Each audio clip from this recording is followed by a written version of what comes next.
I am trying to platinum and 100% every Final Fantasy game ever released on the PlayStation console. And among the many Final Fantasy games, some are considered the best of all time. Final Fantasy VII, the title that changed the RPG genre forever. Final Fantasy X, with its emotional story and an unforgettable soundtrack. And let's be honest, the underrated one, Final Fantasy XIII. But then we come to Final Fantasy XVI, a game that sparked a lot of debate in the community. Why? Because it strayed from the classic turn-based combat that fans had loved for decades, opting instead for a fast-paced, action-driven experience. And this shift wasn't just about chasing the trend, it was a deliberate choice by the creative minds behind the game, Naoki Yoshida and Hiroshi Takai. And if you recognize Yoshida's name, it's because he is the man credited with saving Final Fantasy XIV. Together with Takai, they transformed the once struggling MMORPG into a worldwide success, adored by millions. So for Final Fantasy XVI, their vision was clear: deliver a cinematic, character-driven experience that pushes the boundaries of what a Final Fantasy game can be. They wanted to create something accessible to new players while still honoring the legacy of the series. And they didn't hold back. From the very first trailer I've seen, it was clear this game would be different. The dark, mature tone, the intense, action-packed combat, and you can definitely see the influence of Western RPGs mixed with the classic Final Fantasy elements. But there's more to Final Fantasy XVI than just its gameplay. From what I've seen, it's a visual and musical masterpiece. Breathtaking landscapes, the cinematic boss fights, and a soundtrack composed by the GOAT himself, Masayoshi Soken, who once again proves why he is the best. The real question is, can Final Fantasy XVI truly be a journey like no other? Because this video isn't just about beating the game and getting every trophy. It's about diving deep into the world and covering the story and uncovering every detail and conquering the challenge of earning all 69 trophies, including the 2 DLC expansions. With everything that this game promised, the question for me is, can it deliver an experience that stands out, not just as a great Final Fantasy game, but as one of the most memorable journeys I've had so far? So let's find out and play Final Fantasy XVI. Ready? What do you think?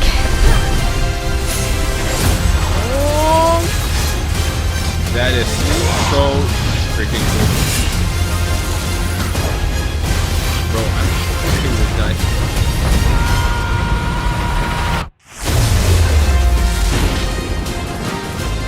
I'd heard rumors that you'd survived.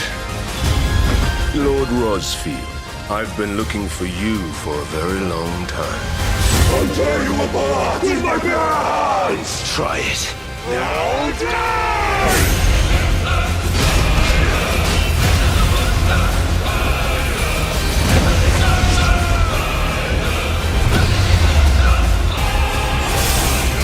You're not the only one who's seen their world fall apart around them. I thought I was ready for this. I know, but we will face it together.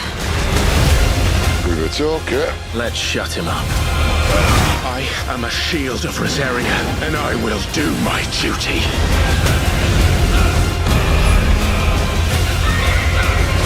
Come on, Ifrit. Show us your true power.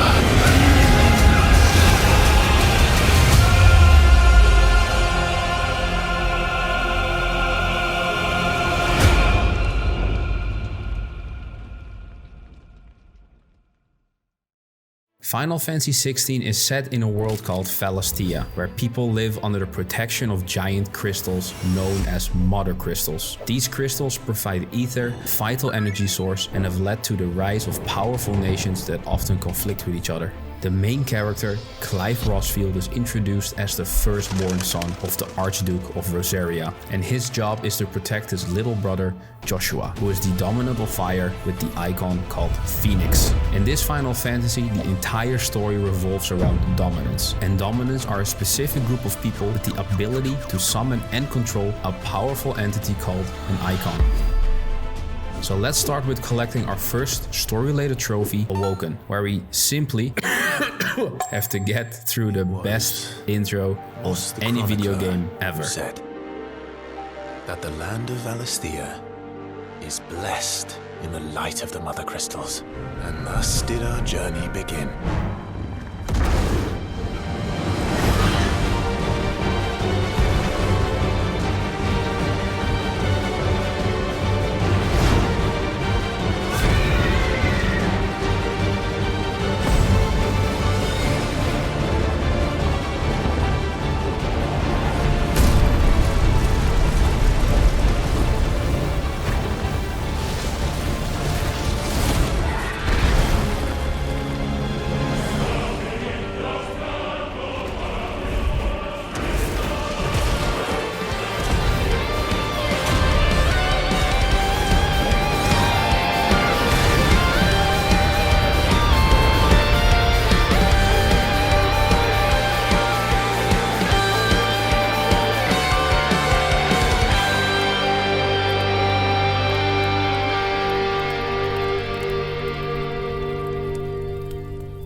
dope.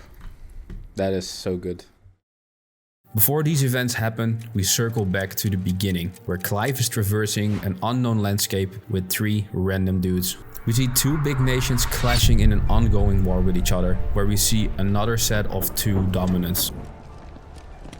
Wait, something's not right. Titan.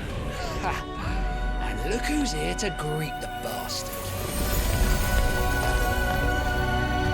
We also get introduced to a whole lot of people, where we get to learn that Valisthea is divided into 6 different kingdoms. The Grand Duchy of Rosaria, the Crystalline Dominion, the Holy Empire of Sandbrak, the Dalmacian Republic, the Kingdom of Waloed, and the Iron Kingdom. And all these 6 kingdoms play a vital role in the game. After Titan and Shiva battle it out, we get a flashback to the events of 13 years ago, where Clive was younger, and the introduction of the story.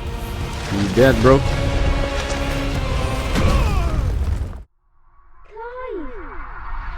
Get up, Clive!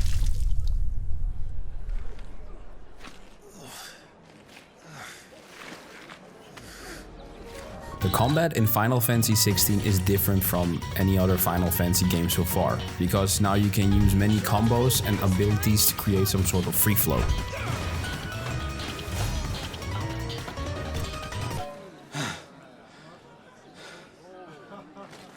Bested at last. After our first tutorial battle, we meet the Goobest boy, Torgal, our best friend Jill, our little brother Joshua, our mother, and finally our father.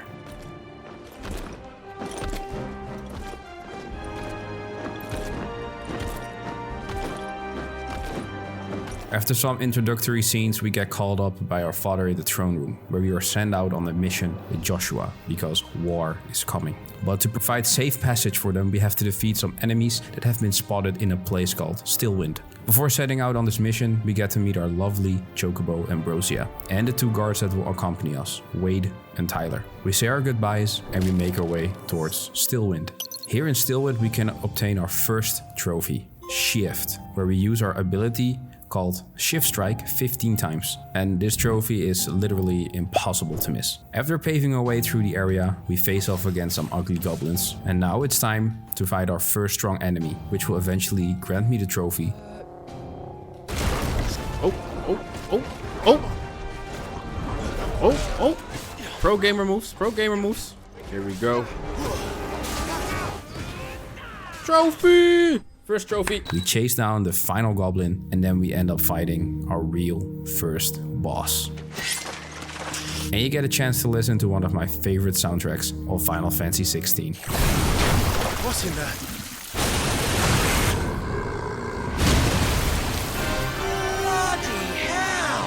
This is the best. This song gets me hype every time. I listen to this while I go to the gym. I don't care. This is the best freaking song. Such. Oh shit! Oh my boy.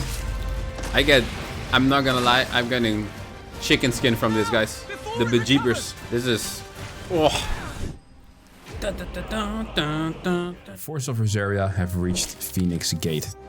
The king and everyone else are happy and celebrating the tale of Clive defeating a mortal. But before going to bed, he has a quick talk with Clive. And here you can really see how Clive shows his brotherly love for Joshua, and how he mentions that they can always count on each other. Every man has his duty.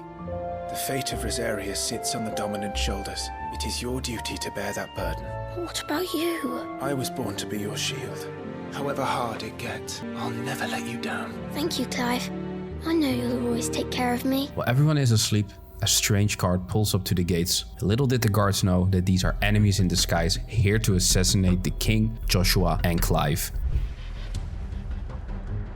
Joshua gets woken up by Wade as they try to escape from the assailants. We take quick control of Joshua, where we eventually rendezvous with Clive and their father. Now the king, Tyler, and Wade try to escape with Joshua, while Clive and the commander of the army stay behind to finish off the enemies, leading to another boss fight against the fearsome dragoon. Clive, look out! After whooping his butt, we see a mysterious hooded man whispering something towards Clive. What is that? All leading up to a moment we all feared.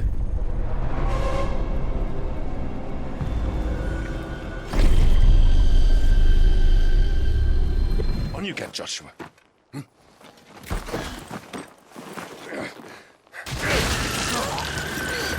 Sorry, Your Grace, but that won't be possible. You honorless snakes! Stay back! I'm warning you! Run, Joshua, run! No! The king is murdered before the very eyes of Joshua, leading to Joshua spiraling out of control and summoning the Icon of Fire.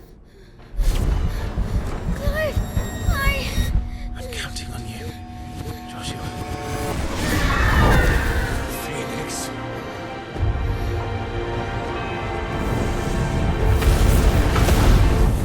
Clive now sees the Phoenix high up in the sky. As his brother and his protector, he wants to save him, only to be stopped by another mysterious fire-looking creature to get introduced to the icon we saw at the beginning of this video, Ifrit. What in the name of... Second icon of fire. But that's impossible.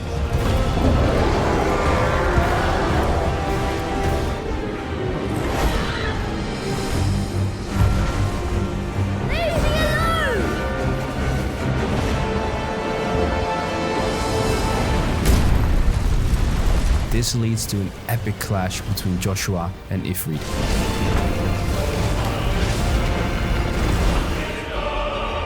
Uh-oh. Are we cooked? Come on, Joshua. Come on.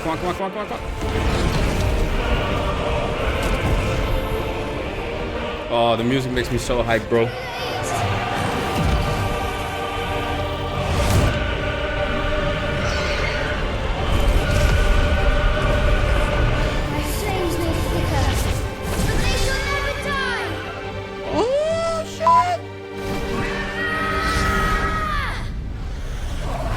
Even after a hard-fought battle, Ifrit managed to defeat Joshua, killing him.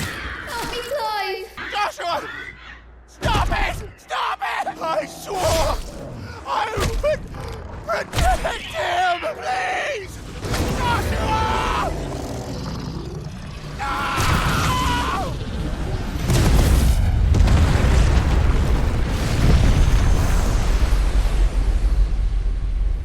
And leaving Clive behind with nothing but anger, rage, and the feeling of revenge. We then get to see that the mother of Clive was actually behind the assassination and apparently sided with one of the other nations, the Holy Empire. Clive then gets recruited as a branded soldier, putting us back to the current timeline where we earn our second trophy, Awoken. I won't be dying.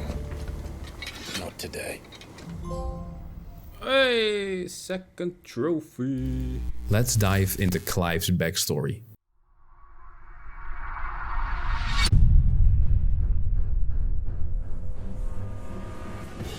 For the past 13 years, Clive fought as a part of a unit called the Bastards. They were a team of bearers, people who could wield magic without the use of crystals. Clive was also branded with a tattoo on his cheek, marking him as a slave. And his reason for fighting was to survive long enough to find and kill the second dominant of fire, the hooded figure he believed killed his brother.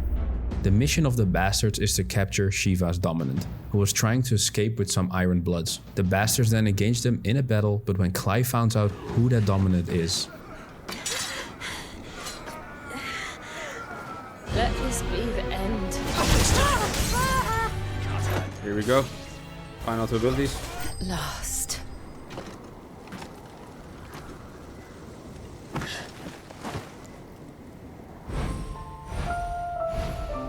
it's Jill, his childhood friend. Clive refuses to kill her. And even after Tiamat orders Clive to kill Jill, he declines again. Even though his life was bought with the brand on his cheek, still held onto his loyalty, just not to the people who had enslaved him. What is wrong with you, Wyvern? The Dominant. I know her. Animals care. I need you here. Yeah, me to come. Oh, snap. And now that that's done, I'm gonna done you. you would betray the Holy Empire? Hell yeah, brother. I don't recall ever pledging allegiance to your emperor. Traitors. Clive ends up killing Tiamat to protect Jill, but then they are ambushed by Dalmakians. Clive's holding Jill, preparing for the worst, until a stranger shows up and saves the day.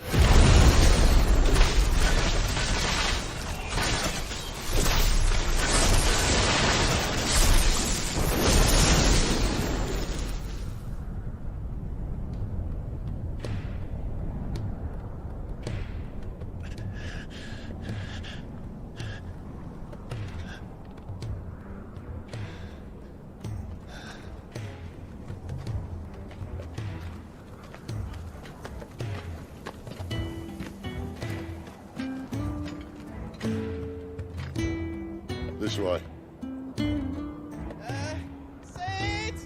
We are introduced what is, in my opinion, the best and hottest version of Sid. He's accompanied by Goots and our cute pupper Torgal, who is a little bit less cute, but still, we are reunited with our good boy. Clive's not so sure about Sid at first, especially since Sid knows way too much about Clive already, calling him by his name, Clive Rosfield. and mentioning that Clive has the blessing of the Phoenix. Sid offers to help them, but Clive's a little bit skeptical, but he figures that Jill of course needs medical attention, so he reluctantly agrees to go with Sid. Sid then takes them to what is called the Hideout, a place everyone thinks is uninhabitable, but somehow Sid's running a rebel group here. Meaning no trees, no birds, and no magic. But it also means no neighbors. The last place anyone would think to look. Home sweet home. Clive learns that Sid's group is all about freeing the bearers and dominants from servitude. He's surprised to hear that once Jill wakes up, she'll be free to do whatever she wants. But Clive is still driven by revenge, and he thinks joining Sid's group might be his best shot at taking down the second dominant of fire. 13 years I've waited for this chance. Sid, intrigued by Clive, tells him about a scout who found a possible dominant of fire in the village of Lostwing. So off Clive and Sid go, trekking through the Great Wood, and this area offers several trophy opportunities. The most important trophy of this game is petting Torgal, which unlocks you can pet the dog. Yeah, he's a good boy. Hey, there we go. Trophy number 3. While we trek through the woods, we also unlock 2 more combat-related trophies, Punisher and a Fine Hound. Over here. Stay down. Number 5, okay. Along the way, we will run into Benedicta Harmon, and she is the dominant of Garuda. Things are getting a little bit heated, and they're about to get worse until I realize I can earn a trophy here called You Are Not the Boss of Me, meaning we have to defeat a boss without taking any damage. And luckily, in the Great Woods, we encountered a boss called the Midnight Raven. And according to the guides, this is apparently the easiest boss to earn this trophy on.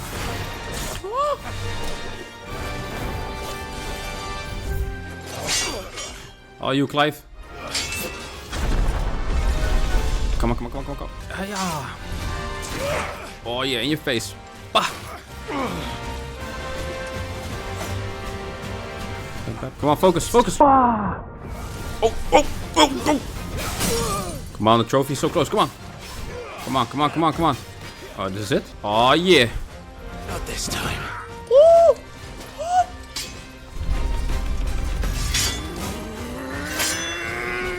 Come on, come on, come on, come on, come on. Push, push, push, push, push. It's over. Is that a trophy? Woo! Professional gamer, by the way.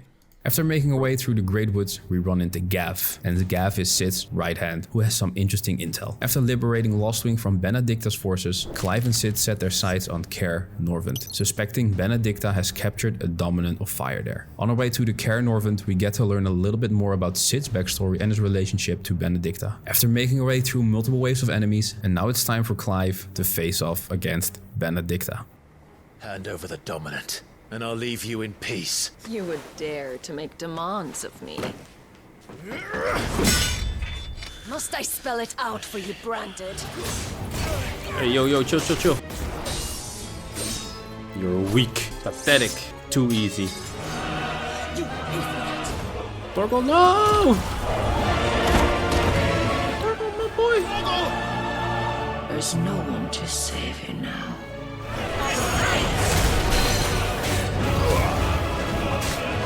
Time to join your pet. I'll bury it together. Nah, bro.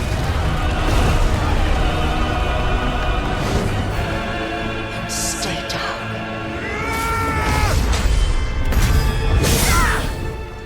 Oh, yeah.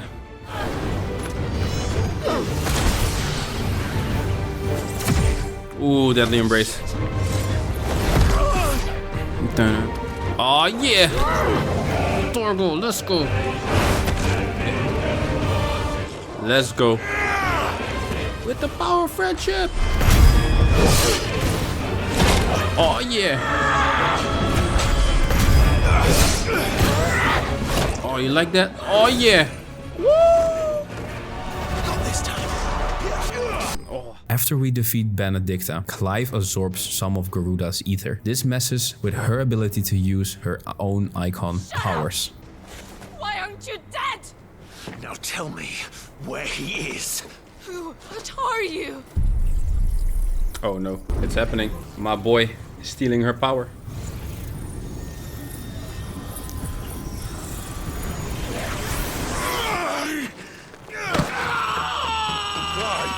After a lot of explosions started happening, Clive and Sid make a hasty escape as Cairnhover is going up in flames, courtesy of the rogue Dominant of Fire. And Clive now has the ability to use wind magic and the abilities of Garuda, but he has no clue how it works. But this will result in our next story-related trophy with great power. Hey, another trophy. Let's go. Sid and Clive regroup with Gav. They're going to figure out their next step, where the Dominant of Fire might be headed next. Hold up. This seems like a good moment to explain something more about the combat of Final Fantasy XVI and certain trophies. After we defeated Benedicta, we are now in possession of her icon's abilities. Defeating Dominants will give us access to more abilities over time. With this, we can do many different types of combos. These are needed to earn 13 different combat-related trophies. And not only are we able to equip these abilities, we can level them up, which is required for the grindiest trophy of the game, Master Class. After continuing our path, we transition to Benedicta, overwhelmed with grief while she was attacked by bandits who just killed her friends and tried to capture her. A little flashback to her past, where she actually met Sid for the first time. In her panic, she lost control and triggered a massive windstorm, tearing apart the Sunbreak's countryside. Clive and Sid saw the destruction from a distance, knowing that she changed into Garuda. Clive heard a voice calling him Mythos, and thinking it might lead him to the hooded man he was searching for, following the voice right into the heart of Garuda's storm. But this starts one of the first epic battles with Clive versus one of the icons.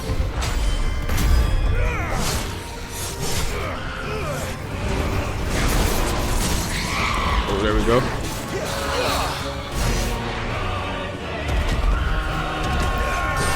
Here we go. The final. Yeah, this is it. This is gonna be good. Ought to be good. This is so epic. What else do I need to say? Come on. All you Clive, come on. Clive fought Garuda in his human form, but when his life was in danger, he transformed into Ifrit and ended up killing Garuda. You're nothing but a monster, and I will not let you stand in my way!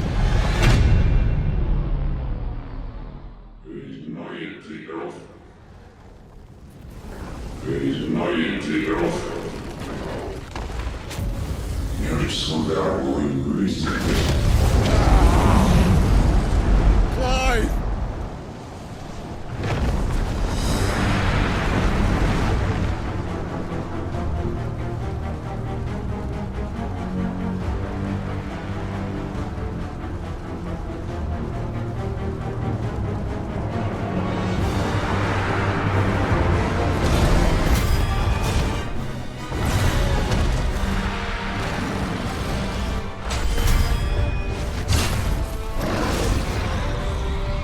Screw you, Benedicta. Come on, Ifrit. All you, bro.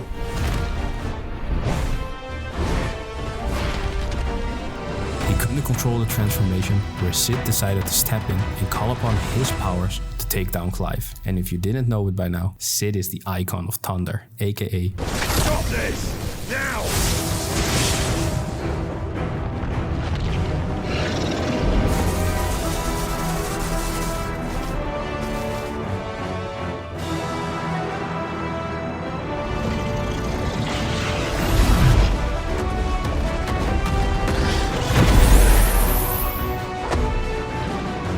I said stop!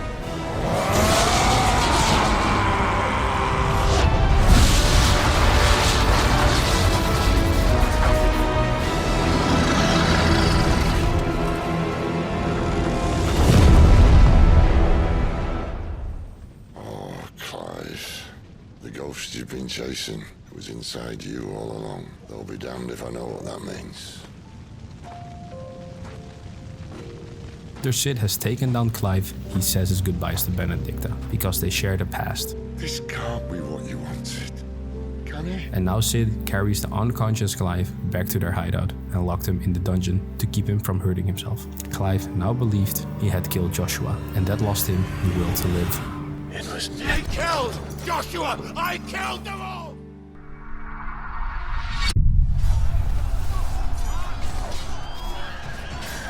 Now get introduced to another important character to the story, Dion. He is also the dominant of Bahamut. And now watch how the mighty Odin and Bahamut battle it out.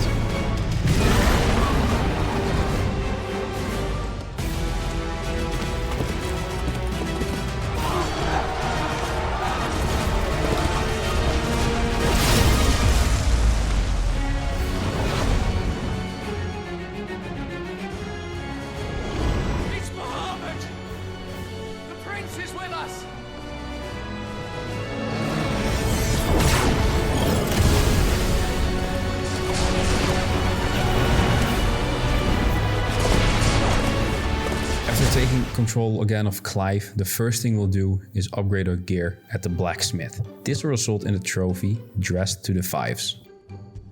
It lasts you a good while. Before we continue, let me tell you a bit more about the trophies of Final Fantasy 16. First off, there are a ton of side quests we need to complete in this game, but also quests that will improve our gear, like our weapons. To craft the strongest weapons in the game, Omega Weapon and Götterdämmerung, we need to do things like complete every single hunt, meaning we have to face against some serious strong enemies, beat the game twice, beat the DLC, and so much more. Sid invited him to accompany him to King's Fall to learn if Gav had discovered anything of the men Benedicta had held at Caer Norvent. Eventually they hear Gav screaming for help and they were ambushed by Imperial soldiers. They get into another clash leading to one of my favorite scenes with Sid. I'm here to even the odds. Any objections? After Clive rescued Gav from the cliff, Gav revealed that the men who escaped Caer Norvent were headed for the former Duchy of Rosaria. We also get a glimpse of who the mysterious hooded man can be, only for us to reveal that after 13 years, we learn that Joshua is still alive.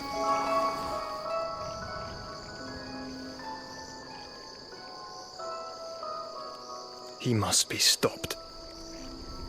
Clive, Jill, and Torgal make their way back to Rosaria to visit the one place where everything changed. But first we want to meet up with Marta, one of Sid's allies. But I also saw an opportunity to obtain the trophy Fatal Attraction, because I unlocked Garuda's icon, meaning I have to defeat 5 enemies after using the Deadly Embrace ability.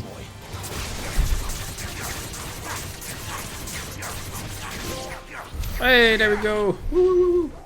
That's a trophy I won, trophy number 9. That's crazy, bro. After unlocking the trophy and diving a little bit more deeper in the game, eventually she'll reward us with a seal. And this also gives me the opportunity to tell you about the collectibles in this game. Throughout Final Fantasy 16, we'll meet different allies of Sid. Not only that, but for the trophy for the Horde, we have to find 22 different collectibles. Clive, Jill, and Torgal make their way to Phoenix Gate, where everything began. After they reach Phoenix Gate, this is also where we can obtain the trophy Acceptance. And trust me on this one, this is the best, and I tell you, this is the best moment of the entire game. I'm telling you, literal peak. When Clive thought he saw the hooded man running inside that ancient structure, he used the blessing of the Phoenix to open the way inside, only to find out that it's full of hostile living machines. So Clive and Jill fight their way through the living machines, and instead of finding the hooded man, Clive discovers the figure was anything but an illusion. When struck by a headache, he was pulled into a pocket dimension composed of his memories of where he battles himself. You're him. The second dominant of fire. Who are you?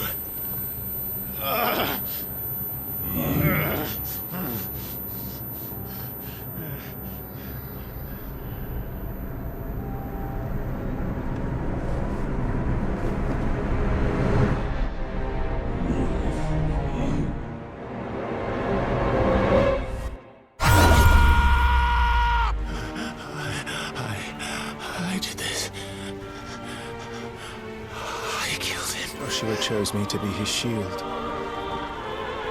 He gave me his blessing and asked me to keep him safe.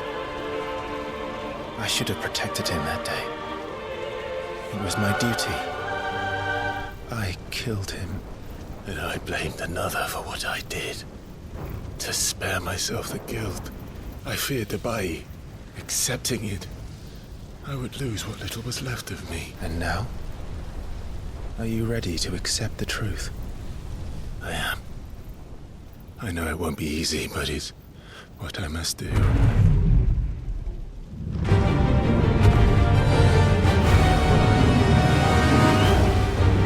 matter how bitter the truth that awaits me, I will press on. Come, Ifrit. Show me who you truly are. Yummy, wat doe je?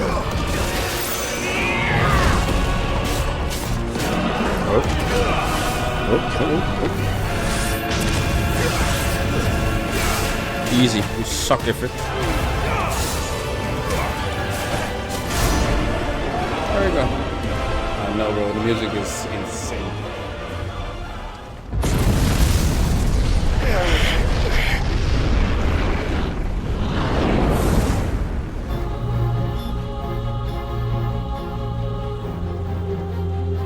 Still you deny it. Even when the truth's staring right at you. Hey, yo, papi, chill. Yo, the music. Not this time. Nice, nice.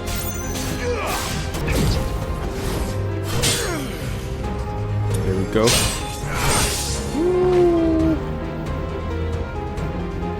This fight kind of fire though.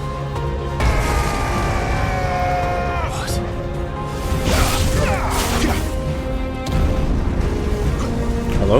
Yo, chill.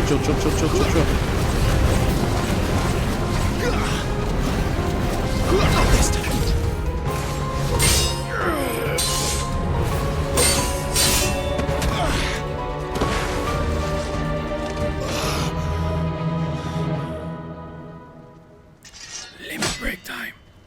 No escape, eh? It's alright. I'm done running from you. This is so cool. Together.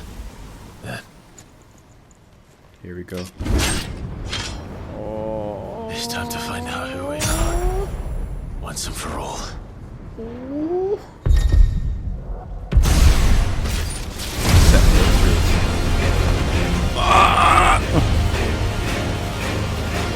The music, bro. Show yourself, Ifrit. Brother, look at this.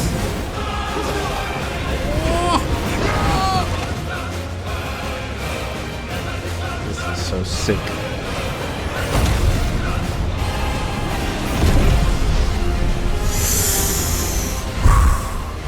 Bro, I have literal chills right now. Literal chills.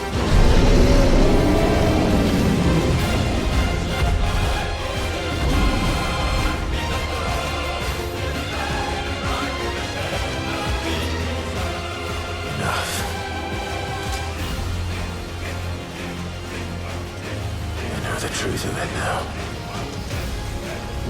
You are not afraid. I am.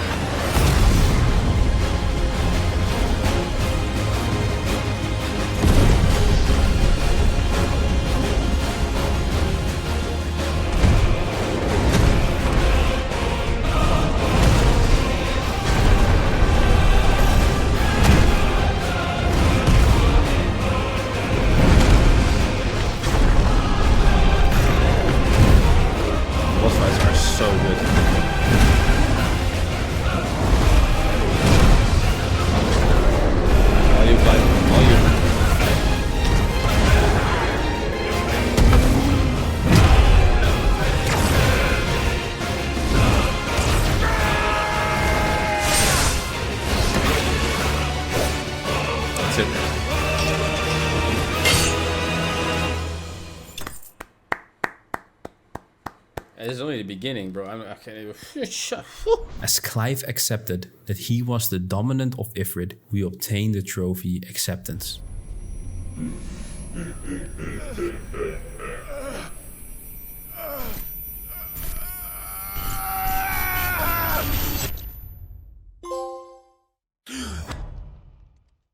now we head into the next part of the game where we can obtain the trophy, Lawless, to defy our fate. Before we return to the hideout to tell Sid what happened, we rendezvous with Gav in a village nearby, where apparently Imperials have been sent out to murder everyone who are affiliated with Sid by Clive's mother, Annabelle. After defeating them, we see that there is one suspicious character left behind, and he is sent out by Lord Kupka to find out Sid's hideout. And a quick reminder, Lord Kupka is the dominant of Titan, and he wants to take revenge on us for killing Benedicta. When Clive and Jill return to the hideaway, Sid welcomed the addition of 2 strong allies, believing they could succeed in the mission he once failed, destroying the Sandbreck's Mother Crystal. What I didn't tell you at the beginning of this video, the Mother Crystal slowly drained the land's ether, causing the Blight, a spreading curse that leaves regions barren and uninhabitable. So their goal is to destroy all Mother Crystals to stop the world's decline and restore balance. To avoid suspicion, Clive traveled separately. Reunited with Sid and Jill at a chapel, they infiltrated Oriflame, followed a secret path to the Mother Crystal Sanctum. But first we have to beat an enormous dragon. If I had to guess... Ready, Clive? Always. Bro, I'm cooking on this guy.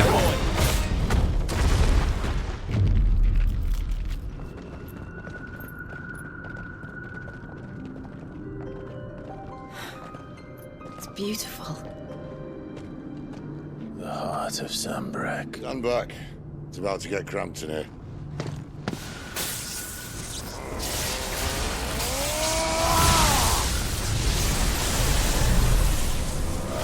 That's more like it.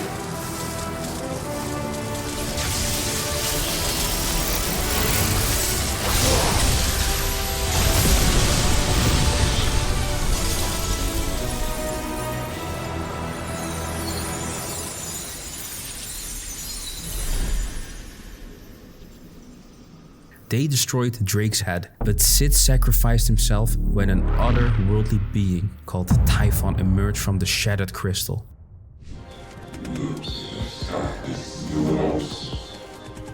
As you wish. Oh, that's just not fair. Bro, that is not fair at all.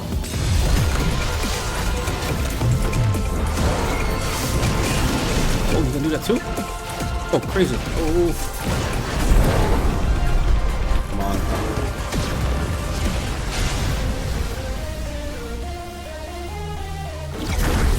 Uh-oh. Oh, wait, that's us.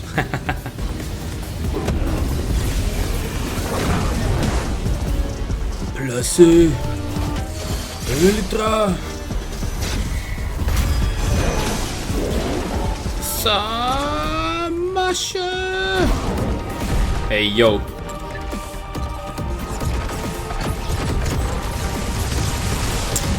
Hey, man. Life sucks.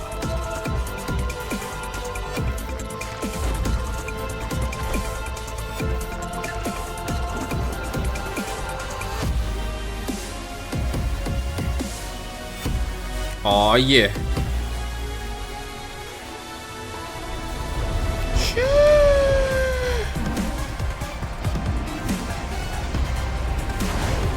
Samash.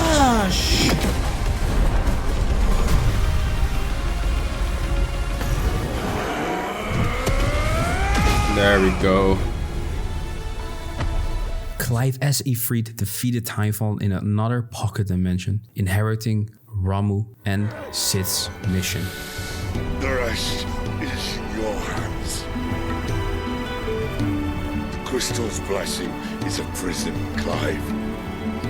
And if it's an outlaw the world needs to help it break free. Stop. Please. I can think of none better than you.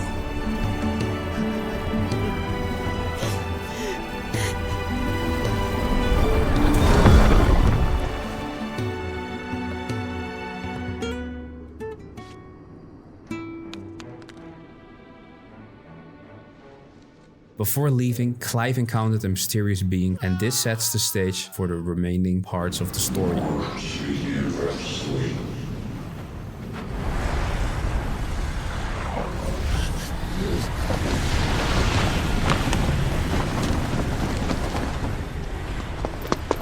In ashen grip, let ember glow, to kindle flames anew.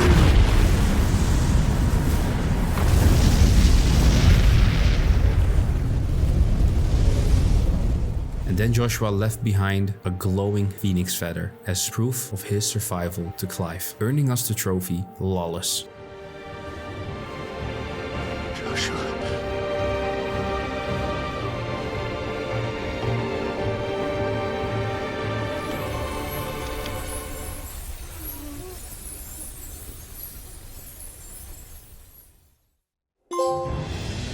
After obtaining the trophy Lawless, we see how Titan and his forces try to destroy the entire hideout of Sid.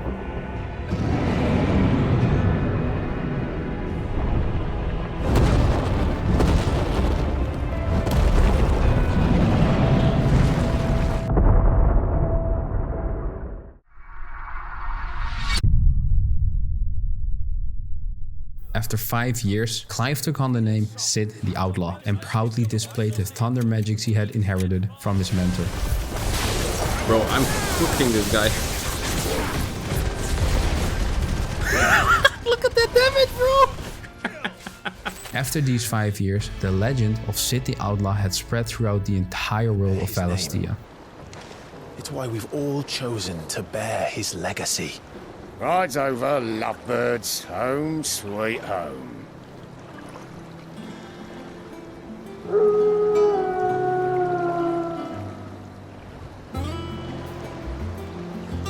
This new hideaway opens up a whole lot of content. We're talking about collectible trophies, crafting legendary weapons for the base game, but also the DLCs, a whole bunch of new side quests, and we finally get to start doing hunts. Before I continue on my journey to obtain the next trophy, Legacy, I decided to make use of the newly acquired Ramu and get a few trophies out of the way. I am Thunder for discharging the Blind Justice ability 50 times and Rod to Redemption to lure an enemy a few times into this ability.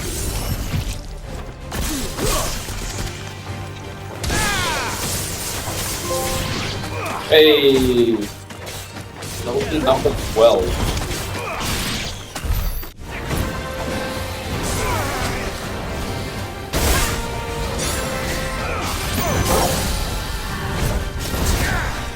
I also spotted a side quest that piqued my interest. We had to save some chocobos that were being hunted. So after reaching the destination and clearing the enemies, I witnessed a very wholesome moment in this game I wasn't expecting. That scar.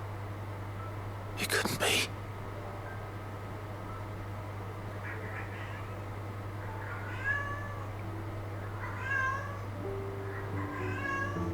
Ambrosia. After 18 years, we found back our chocobo, Ambrosia, and unlocking the trophy when you ride alone. And now? Come on. We also ran into our very first hunt, and this is the first hunt out of 32 we have to do to get the trophies Think Mark and Hunter Hunted. All these hunts are also required to craft all the legendary weapons in this game. So to continue with the trophy Legacy, we need to destroy one of the mother crystals that resides in the heart of the island of the Iron Bloods. But to get there, we needed to secure a ship from Clive's uncle Byron, and we met up with another familiar face from 18 years ago, Sir Wade. Clive and Jill sailed to the island of the Iron Bloods and gained access to the Holy Sanctuary. The heart of the Mother Crystal animated a creature composed of pure lava.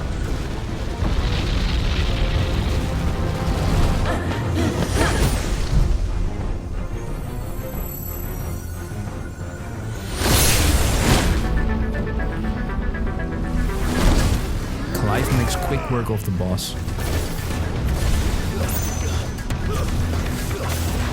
And they cut down the Mother Crystal, earning us the trophy Legacy.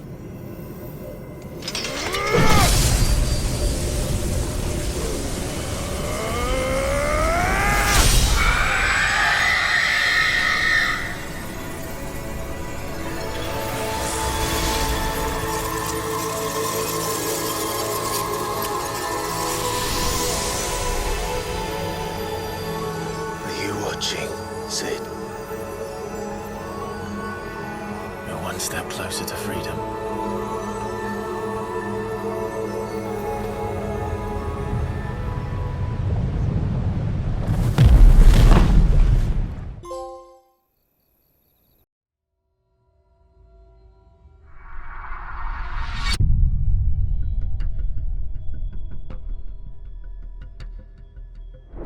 And to unlock the trophy Twilight Rose, we have to fight Hugo Kupka. So we make our way to the old castle where the entire story of Clive and Joshua began. Eventually, Hugo captures Jill, forcing Clive to surrender.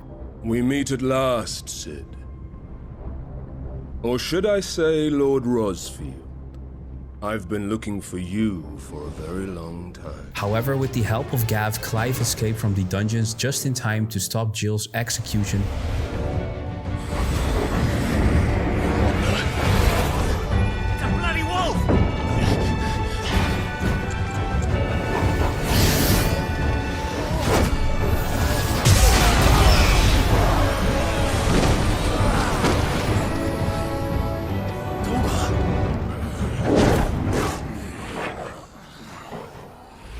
Now Clive barges in the throne room, confronting Hugo, claiming responsibility for Benedicta's death.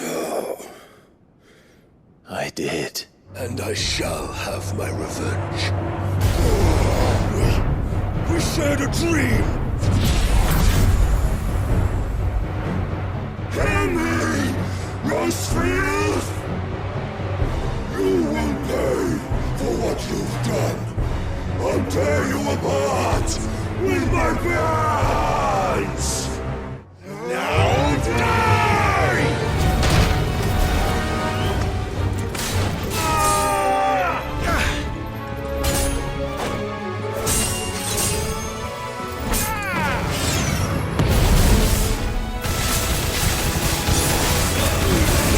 After a fierce battle, Clive defeated Hugo, not only decapitating his hands, also absorbing the power of Titan, unlocking the trophy Twilight Rose.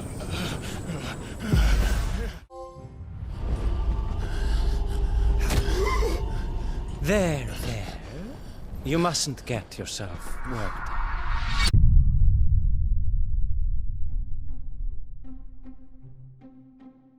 For our next story-related trophy, From Stone to Sand, we need to chase Kupka across the lands of Valastia. But because we unlock Titan now as one of our new icons, this felt like a good moment to unlock more miscellaneous trophies like Untouchable for fending off attacks using the Titanic block ability.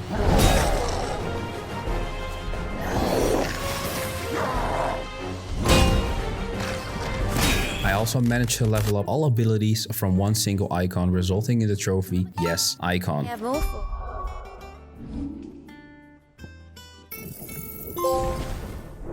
Clive is determined to finish the fight with Kupka once and for all. Clive set out with his uncle Byron, crossing the Dalmacian deserts in search of answers. Upon entering the inn and taking a well-deserved break, and eventually we aid the local leader, Lubor. After we aided him while doing some miscellaneous tasks, we get rewarded with another seal. And this is needed for the trophy, and they opened up my mind. Clive gained access to Drake's Fang, and before he infiltrates the fortress, Uncle Byron and Clive say their final words to each other. Upon entering the fortress, not only did he discover that it's actually Kupka's palace, but also some very strong monsters called Orc Soldiers. Now battling our way through Drake's Fang, we eventually also end up unlocking the trophy Made to be Broken for defeating 20 enemies using our limit break. Another trophy soon as well.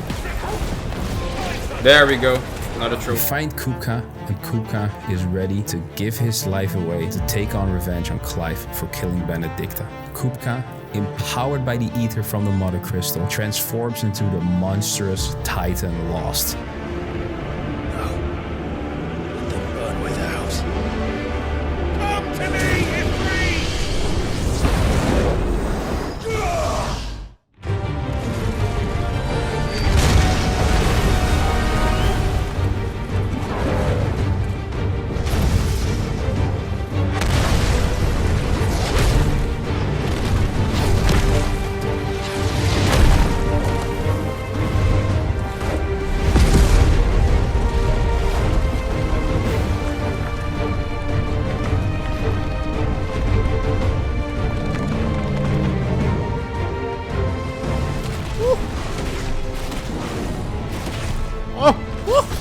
Oh yeah, that's the first counter.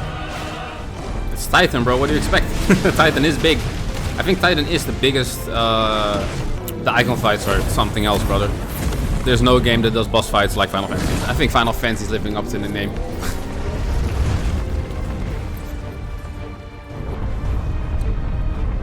Whoa! Uh-oh.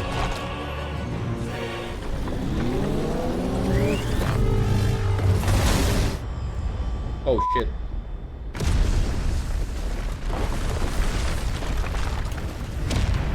Thought the fight was over? Nah, now it's really beginning.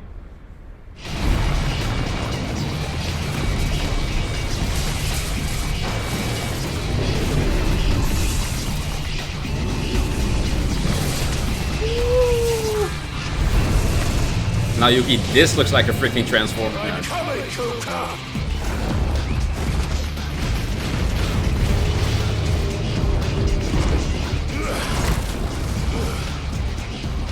This is the real Attack on Titan, brother.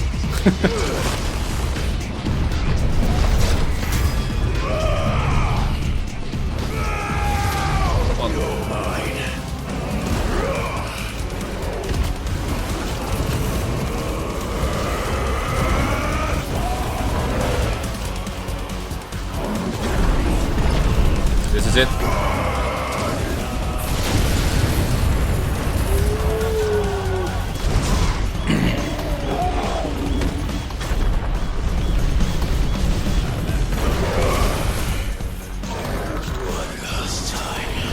Out goes.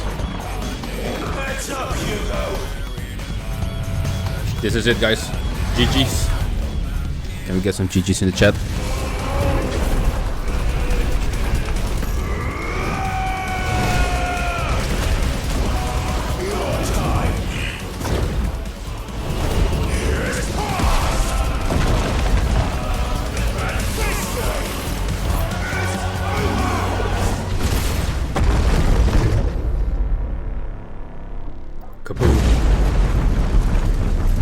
That is so cool.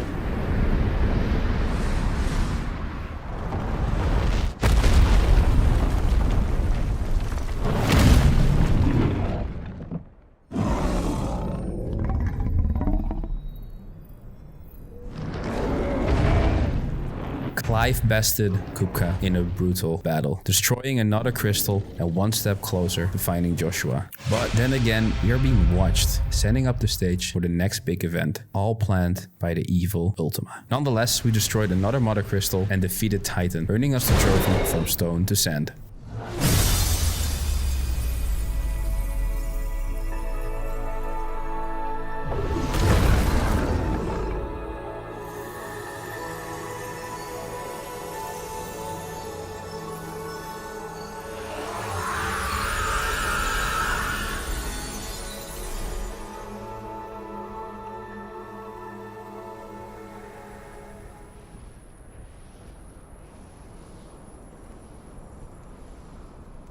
Thank you, Joshua.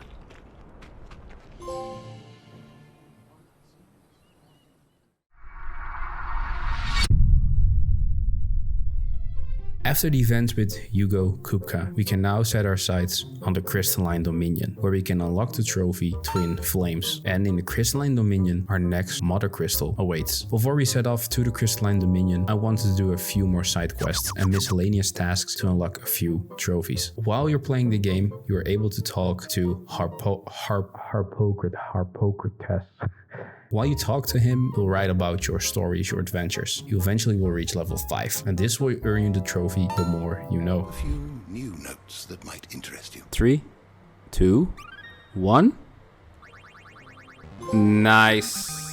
There is a rather fascinating excerpt. Also, by checking your room, you'll not only see how many collectibles you've earned so far, but you can also receive letters from various companions or people you meet throughout the game. This is practically impossible to miss for the trophy Pen is Mightier for receiving 10 letters.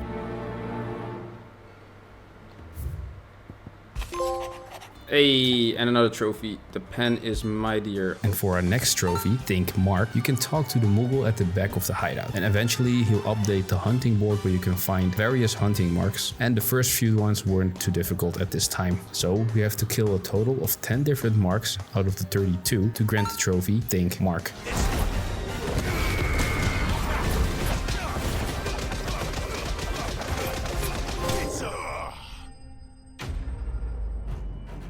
Posing as mercenaries, Clive, Jill, and Torgal escorted goods on a caravan towards Twinside. Along the way, they stopped in a market town called Boklat, helping another ally of Sid. We'll get another seal, and the moment we enter Twinside, chaos erupts as the Holy Order of Knights Dragoon storm the Imperial Palace in a coup, led by none other than Dion.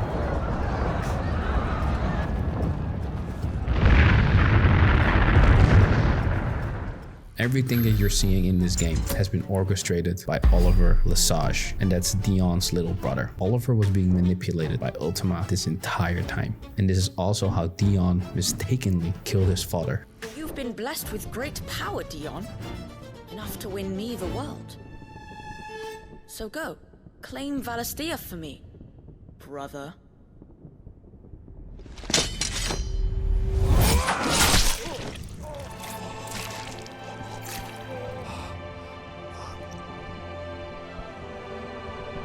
Dion.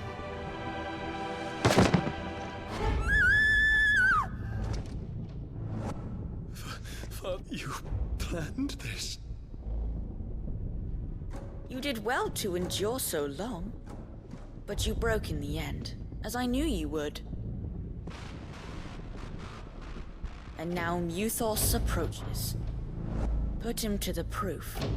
I would see if he breaks. Go, Bahamut. Kinslayer. Making him lose control, priming Dion into Bahamut. Eventually, we spot the Phoenix in the sky, and Clive realized that Joshua was involved in this matter. Together, the brothers united. Joshua! What is he doing? Keeping Bahamut occupied.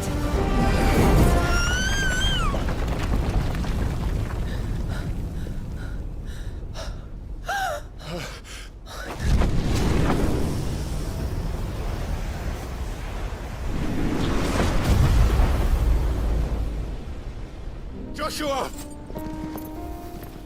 Wake up!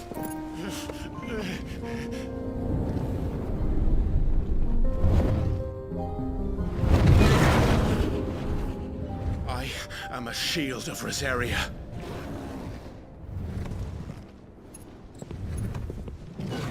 And I will do my duty. What are you...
Now or never, Joshua. Oh.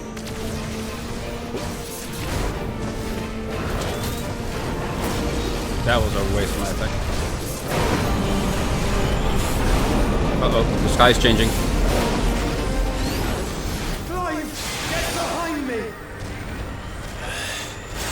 sure.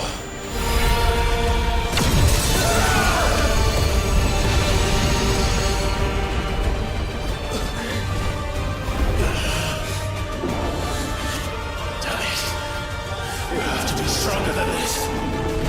Come on, Ifrit. Show us your true power.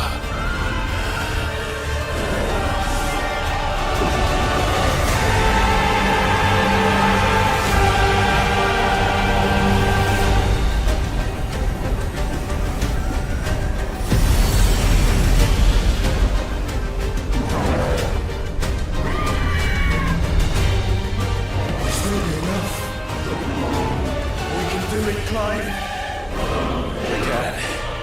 We will. Together.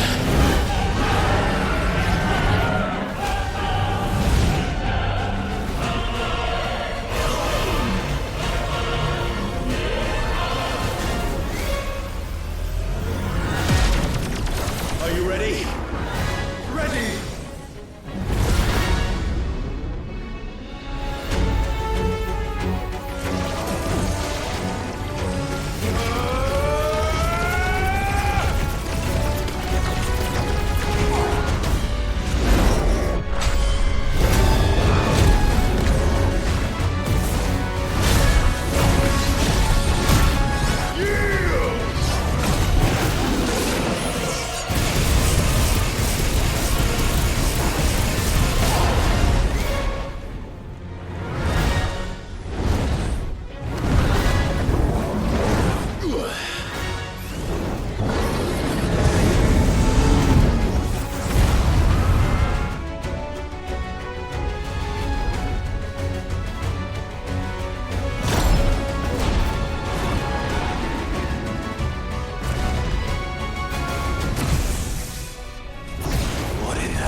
Together faced Bahamut, ultimately stopping him and destroying the Mother Crystal's core. This is also the point where Clive absorbs Dion's ether, giving him the icon Bahamut.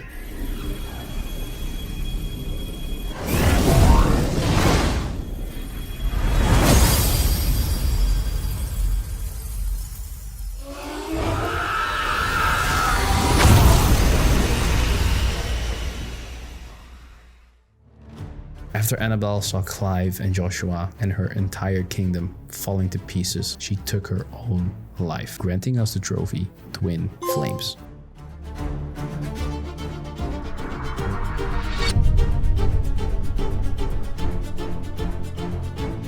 After unlocking the trophy, Twin Flames, we witness Ultima unleashing Primogenesis, plunging the realm into chaos. This is the point where Clive rallies his allies as the city of Conver falls under siege. And humanity returned to its proper place.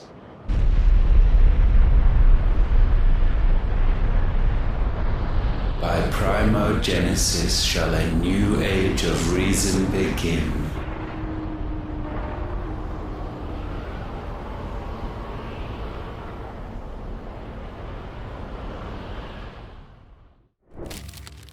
With Jill and Joshua by his side, they head to Conver, where King Barnabas, aka Odin, is leading the Akashic forces. But we find out that Barnabas is actually working for Ultima as well. And now we get to square off against Sleipnir. He is Odin's loyal servant. And in the process of fighting him, I also managed to snag the trophy. It's over 50,000 thanks to Bahamut's Mega Flare. Because thanks to Bahamut's Mega Flare ability, after I staggered him, we did an insane damage burst, granting me the trophy.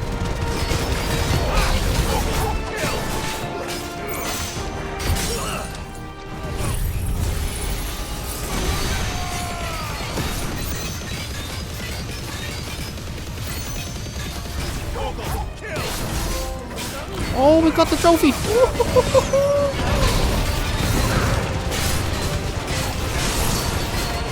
Dude, I'm learning. Yami is learning. Yami read, by the way.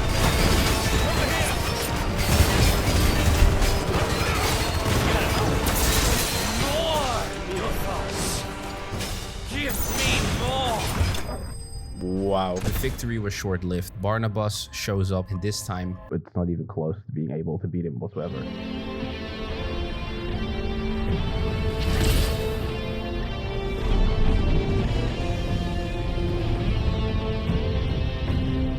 Try it.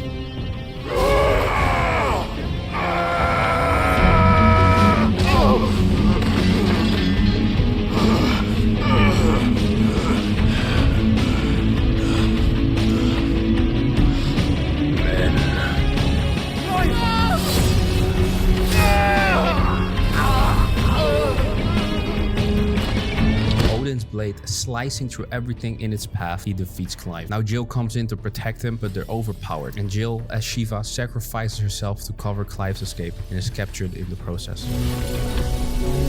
Mid-ship, the Enterprise. Then together with his brother, they intercept Barnabas' ship, where Clive will face Barnabas once more. Fascinating.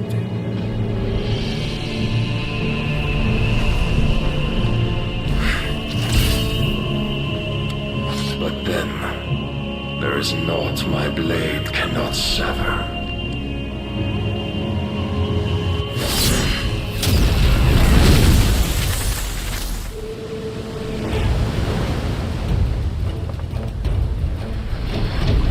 Great Gregos, gosh!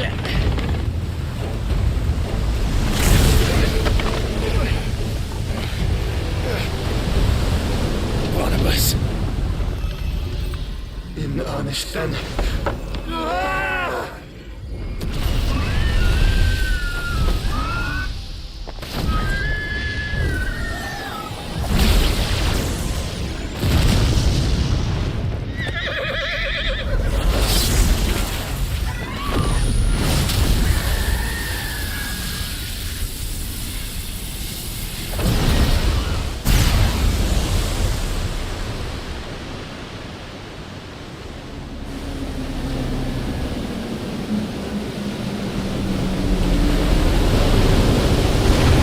Just say, okay, Barnabas is crazy, okay? I don't know what Square Enix was thinking, but playing this game for close to like 70, 80 hours, and this guy just, you're tickling him. Look at the health bar, we're tickling him, okay? There's not even, it's just like a reality check of him handing my own ass cheeks again to myself, you know? But whatever. I don't remember.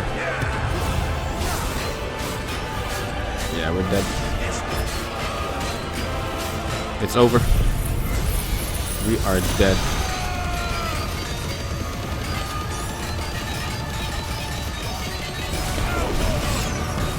I feel like there's no way you can win this.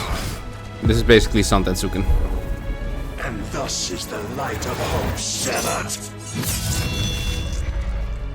So after another, crushing defeat, we'll be learning more about the story of Barnabas and Ultima. And still, Jill saves the day with a bold move, freezing an escape tunnel along the ocean floor. She and Clive survive to fall into the sea, washing ashore on the Shadow Coast. There, by the warmth of a bonfire, Jill entrusts Clive with Shiva's power. And in an emotional, but warm and cuddly moment, we earn the trophy, Promise. And now, Clive prepares for the final part of his journey. Return to Ash, confront Barnabas once more, and destroy the last Mother Crystal, Drake's spine. The stakes couldn't be higher, but the finish line is in sight. Of course. Drake's spine. The last Mother Crystal.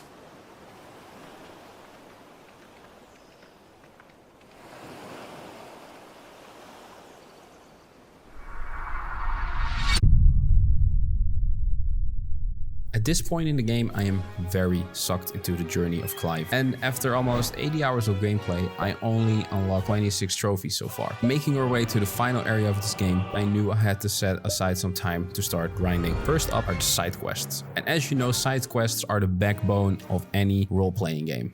But in this case particular, completing all side quests are tied to unlocking many trophies, like upgrading our inventory, collecting all signboards, crafting legendary weapons, finding all collectibles, and completing every single hunt. To complete these side quests, I have to travel to many different locations within the world of Valisthea. This, however, gives me the opportunity to start unlocking the many different combat trophies, like packing heat for countering attacks with the heatwave ability,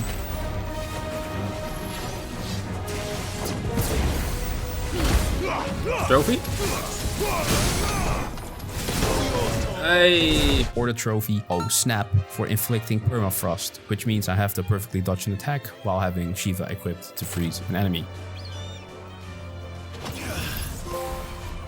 Hey! Obtaining the power of all icons is also needed for something I have not mentioned at all during the video, and that is something called the Chronolith Trials. And these are specific challenges tied to one icon and its abilities. The Chronolith Trials are hidden throughout the world of Valisthea, and I need to find them and complete all of them to unlock another collectible. So as we stumble upon our first Chronolith Trial, it's time for combat. And with the power of anime on my side, beat rocking blocks for landing multiple punches in a single battle with titanium counter. Hey. I plow my way through the waves and end up defeating the final boss of the first trial, unlocking the trophy, trial, run. And as I returned to the hideout, it was time to do more side quests and completing a few specific ones, granting me the trophy with 2 Ds for upgrading my inventory to the max. Now it's time to travel to the kingdom of Olud, where the final mother crystal resides and one of her final challenges, Odin. As we make our way to another little village, we can see the big structure where we can obtain the trophy, a vessel complete, for unlocking the final icon. I've come for you, Barnabas.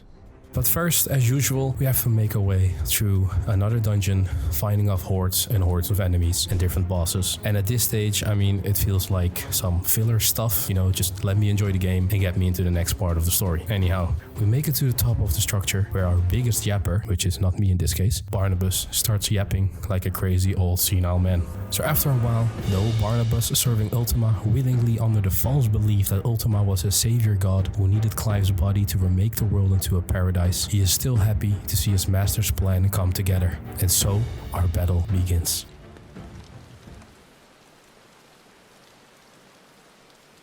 Very well. Come then. Show us the strength of your will. It's not the strength of my will that should worry you, but the weakness of yours.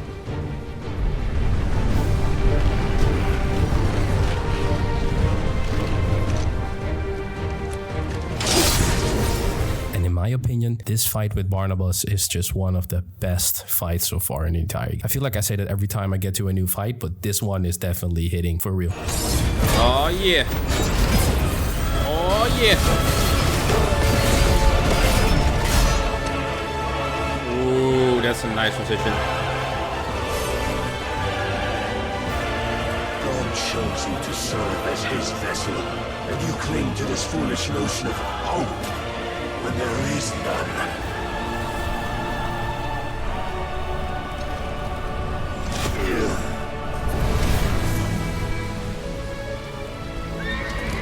Oh snap. It's Odin. Where's Cypher when you need him? We can slice him up in 2.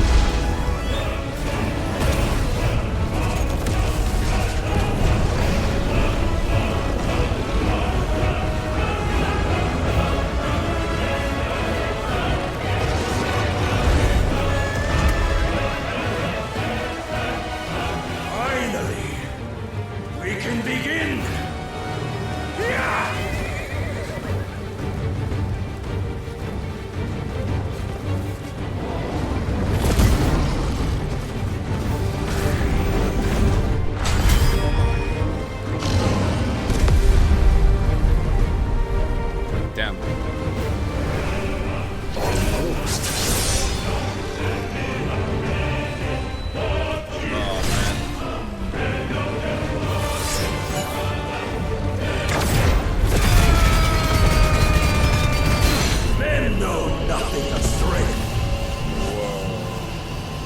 Odin is the craziest icon. But you will.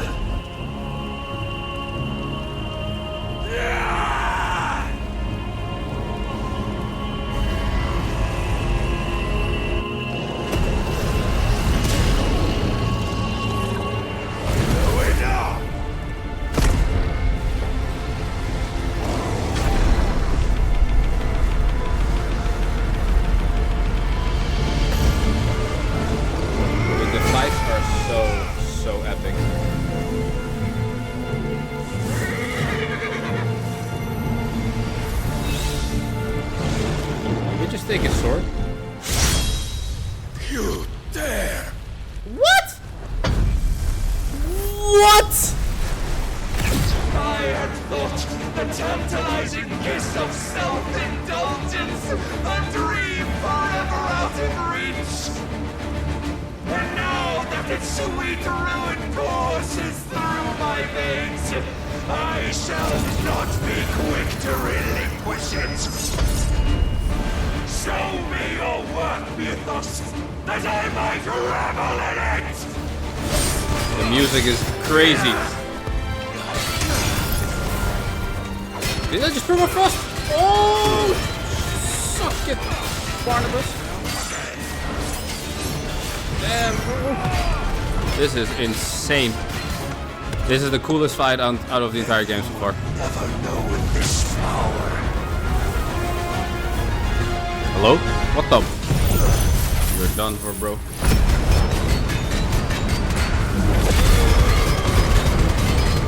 Clive Rosfield.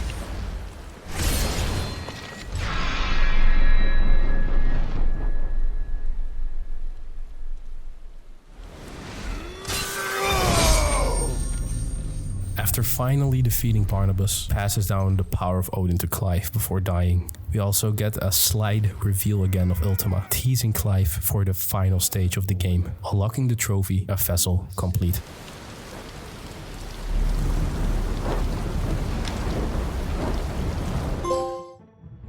So before we make our way into the final area and try to obtain the trophy, ashes to ashes, I want to get a few of the final combat related trophies out of the way.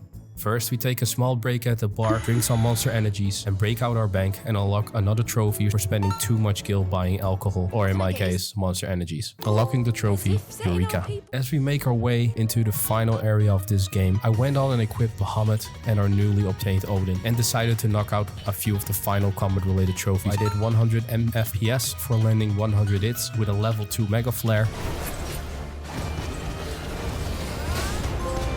I got every damn Sinew for landing a level 2 Zantetsuken a few times.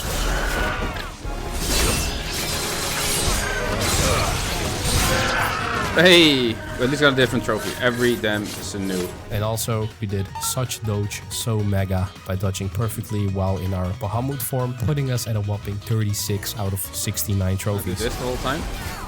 Because this way. There we go. We got it.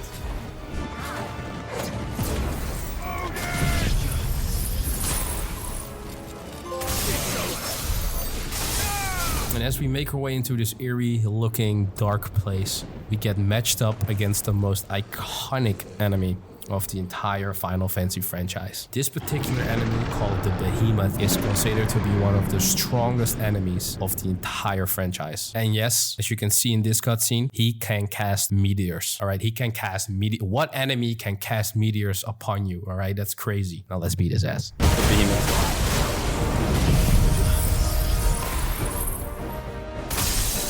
Oh my god, I missed it.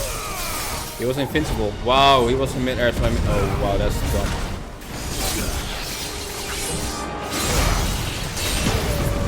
And in this part where Clive is trying to save his little brother, is just a flippin' sick. It's peak cinema. No! Stand back! I'll conjure a wall!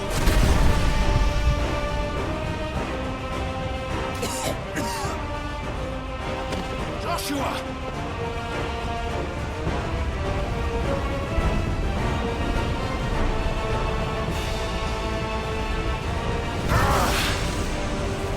Desperate times. Clive, no! Trust me. I'm your shield, remember?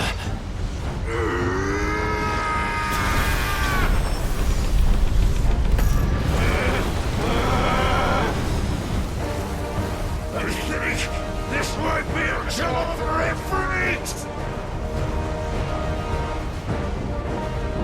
Why would you turn to him, brother?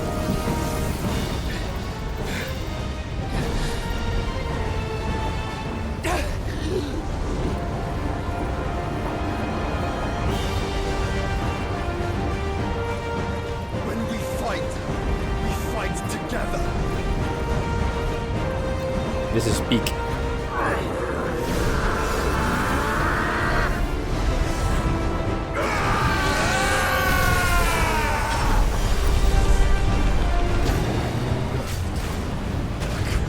Whoa, what?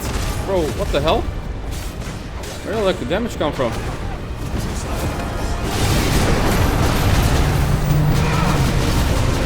Dude, what the?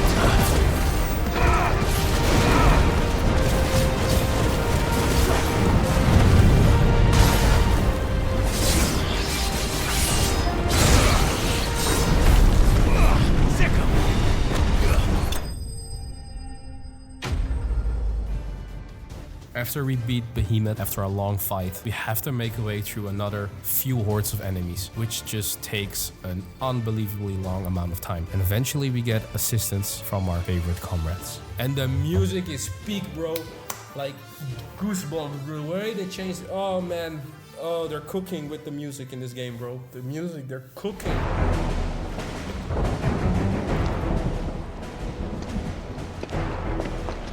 Hey, hey!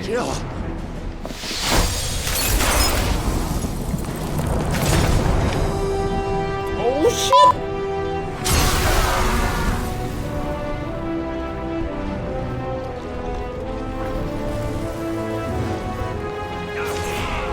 She's not alone. Yo, the change of the Final Fantasy tune is crazy. After all the Akashic soldiers have been slain, they prepare for their final face-off against Ultima. At this moment, Clive, Joshua and the gang get ambushed again by more enemies. And as we open the gate, we see Ultima to our surprise. And he sucks us into an interdimensional rift. He then reveals that his people were ancient beings who originated from a distant land destroyed by the Blight. They created humanity long ago as a part of a plan to use Mythos, in this case Clive, as a vessel to cast a spell, transforming the world into a Blight-free utopia. And that is where Clive and Joshua confront Ultima in what seems to be the decisive battle. My friends, my family, we have all suffered, all fought to survive. This world may be flawed, it may be broken, but it's all we have. And if we can't share it, I see only one other choice. You have to go. You may have created us, Ultima. But it's time we lived on our own terms. This isn't your world anymore. It's ours. Sorry, my cat is doing. In fitting season shall we reap our harvest. I don't even know. Oh, crap. Okay, this is a totally different boss fight. This one's a little bit more tough, not gonna lie. Did this chance, and still you would raise your hand against the Lord. What now? The darkness bends.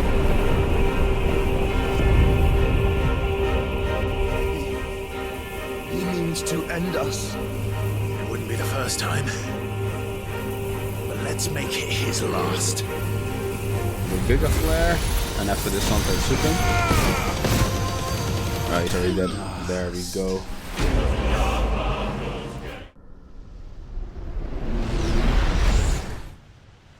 Unless he has been with Mythos all along. Can it be? Are their wills truly so potent? Are you still talking?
However, after a grueling fight, it becomes clear that this was Ultima's intended outcome. With all Mother Crystals thus obliterated, Ultima raised Origin from beneath the twin side to the skies of Valisthea, where it loomed as an ominous, black-flying Mother Crystal. And back to their origin.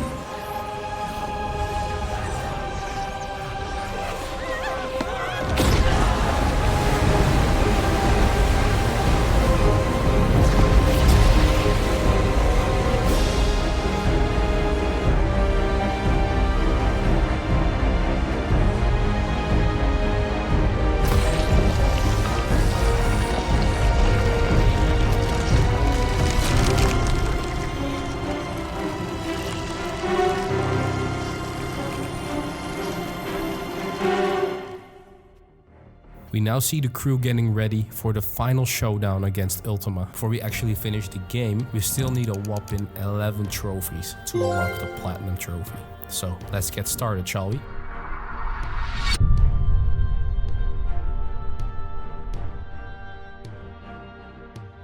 Then Dion steps up, offering to take Clive and Joshua to the final Mother Crystal, marking the point of no return. Before finishing the game, I had one last mission, collecting every single trophy, and that meant wrapping up side quests, hunting down hidden locations, and taking on some of the toughest foes yet. And also one of the most meaningful side stories involving Clive and Joshua, learning about their late father's will, and this led them to a memorial, strengthening their bond as brothers before the final fight. Meanwhile, Clive traveled across Valisthea, helping his scattered allies in their own final battles and securing the collectibles needed for the trophy, and they opened up my mind. Then came a moment that truly hit me. Clive revisited his childhood treehouse with Torgal. There he discovered that his loyal wolf had hidden his old practice sword from the beginning of the story, waiting for Clive's return. Even after 13 years apart, Torgal never stopped looking for Clive. I would say emotional scene where Joshua pushed Clive to take Jill on a long overdue date to a meadow of snow daisies. Here, Jill revealed that she had feelings for Clive, and she's been also holding on to a childhood prayer. And then Clive and Jill, share their feelings once more. I'll stop at nothing to see that you do.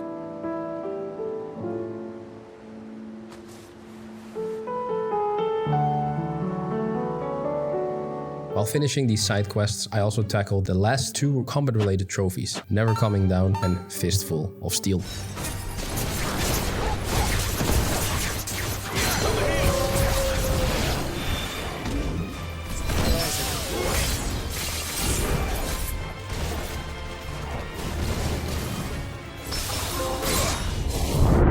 But the real struggle came with the Here Be Rosfield trophy. And this trophy requires you to explore every inch of the map. Now, normally, as you play a role-playing game, you would explore everything, automatically. At least I would do. But according to my PlayStation stats, I was at 98%. But I couldn't find the missing location. And with no way to track it, to keep my sanity, I switched some gears and focused on finishing the hunt list. One fight led to another, and then one more, until I stumbled into one of the sickest battles yet. A massive Skyrim-ass looking dragon.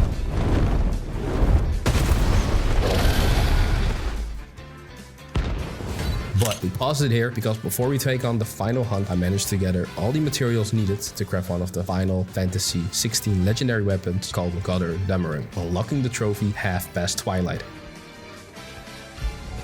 Not bad, if I do say so myself. And as a bonus, I unknowingly completed a separate trophy called Careful Whisper by unlocking all items from the hideout vendor. May I help you today, Clive? Come to claim your just desserts? Here you are. And after a lot of searching, trust me, it took me hours. I finally found the last unexplored area, securing the trophy here. Yes! And with the map fully explored, it was time for the last bit of trophy hunting. I completed the Chronolith trials to unlock the final collectible for the trophy for the Horde, and we face off against the final hunt. It's a big boy. Oh.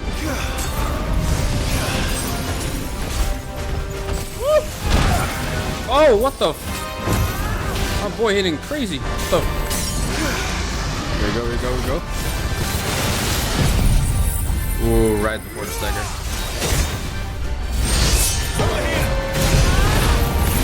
Dude, 124. What the?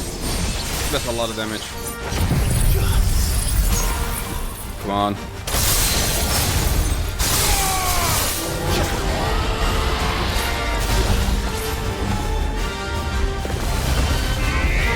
That is so freaking cool.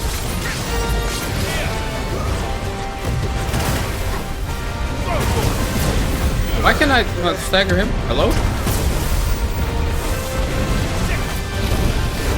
Please stagger. What the? What's happening? Okay, screw it.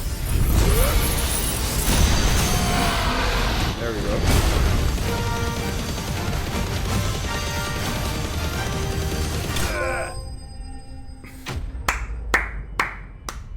Let's go. Clive, Joshua, and Dion bid farewell to everyone at the hideaway. With no turning back, Dion primed Bahamut and flew them to Origin for the final showdown. At this point, I should mention a trophy that I think I have not talked about yet. And this trophy is called Fantasy Finally. And this trophy requires you to do a second playthrough on the hardest difficulty. So without boring you for another second playthrough, for storytelling purposes, when we reach the end of the game and we pop the final trophies, I'll also show the final trophy for beating the game a second time. During my second playthrough, before you enter the final area, there's a little location where you can farm wolves to max out every skill for the trophy called Master Class. And this trophy requires you to max out every single ability. And with these wolves, like takes you like 2 to 3 minutes, kill the wolves or like reset the wolves, and you get like a lot of AP. So doing this for, I think I've been doing this for like 30 minutes, like 60 minutes, and then I got enough AP to get the trophy Master Class. These cutscenes will speak more than my words, trust me.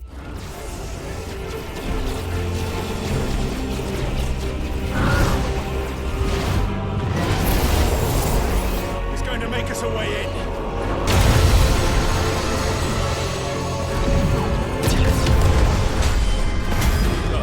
We'll show you.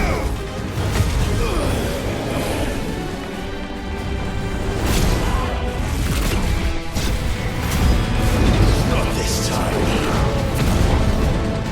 We do zero damage.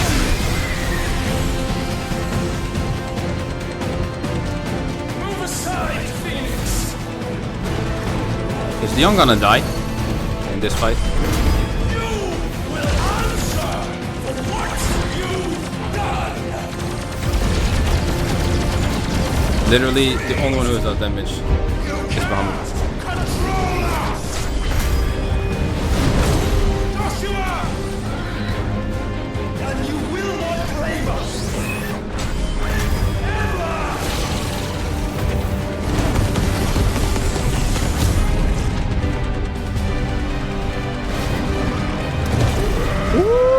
Fire. Okay.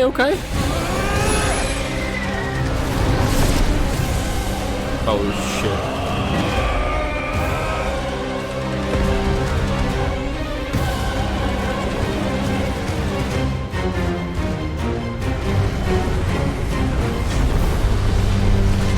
This better be some sick ass damage. Oh. Yo, the Bermuda Triangle of Death, bro. I'm trying disaster, of course.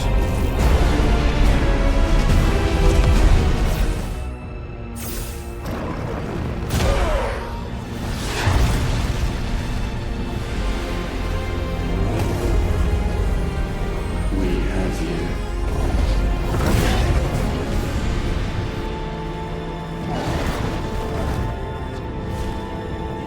Okay, Dion, what are you gonna do? Go! Save your brother!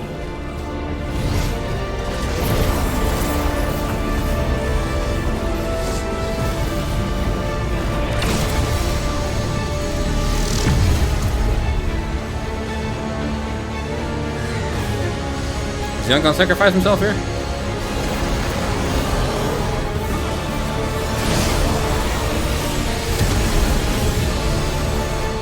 Not for acceptance. Only forgiveness! Whoa!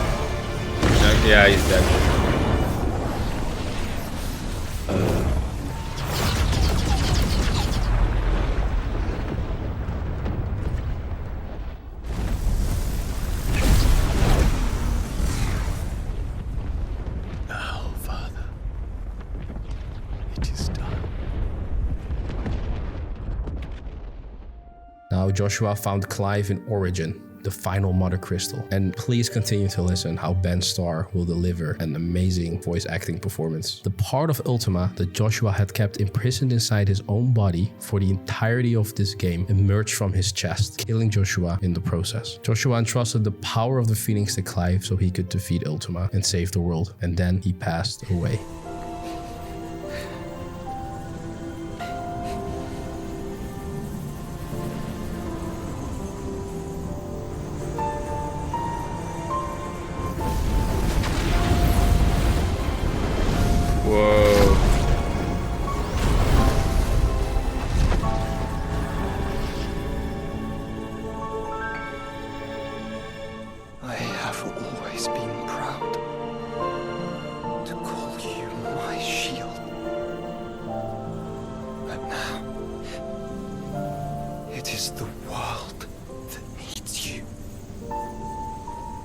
Thank you, Clive. For being my brother.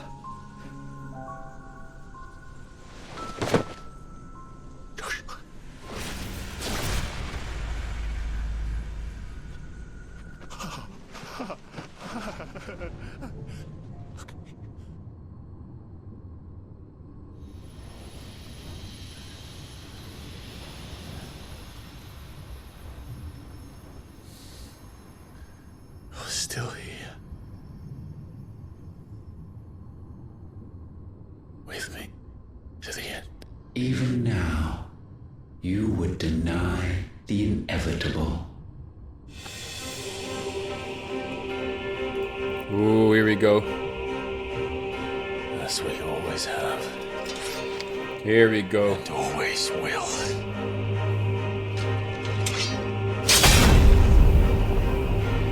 Oh, he's gonna cook. And this, my sword, I swear, to shield the Firebird's flame forevermore.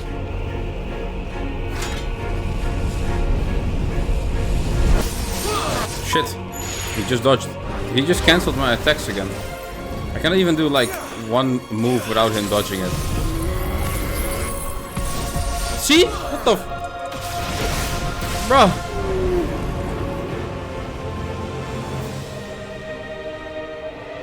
I created you, all of you. And what is mine is mine to destroy. Damn. Whoa, what? Once, perhaps. But we are no longer yours. Our flames are our own, and they burn as one. Oh shit.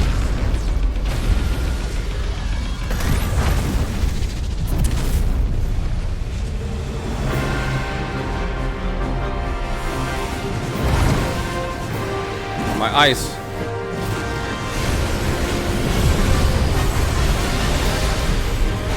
Whoa. This is like some next level shit though. Bro, I can't even touch him. The fight is kinda epic though, not gonna lie. Dude, I'm gonna whoop his ass. I'm so ready for this fight now. No, you won't.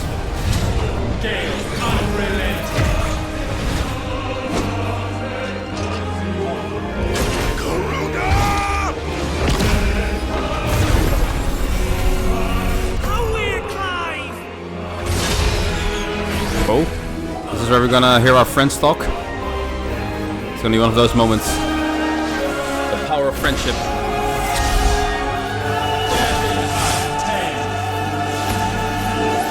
It's Sid.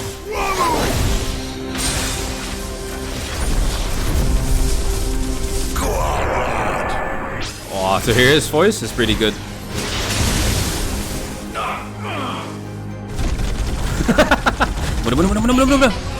I'd say Clive's definitely one of the most badass protagonists though. That's my boy! My boy! Shiva! Together!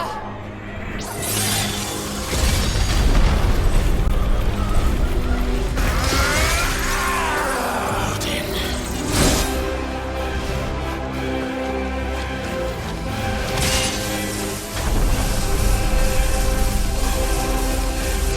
son.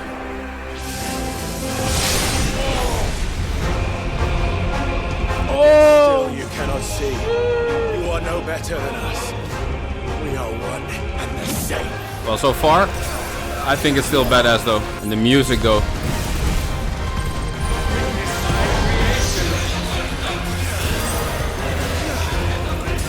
Bro, what the? Where are these attacks, bro? Oh, man's going berserk.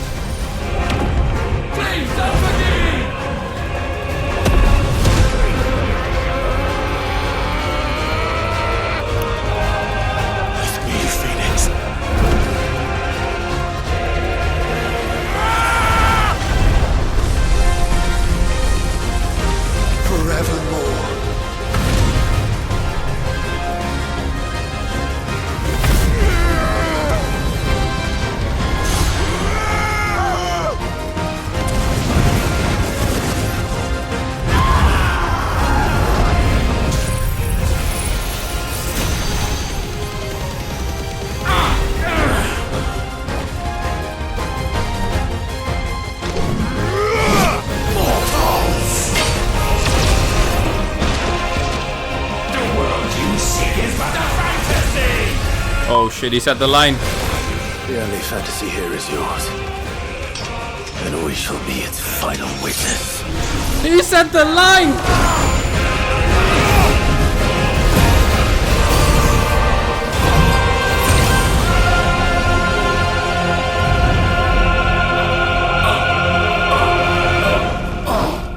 Wow. Said.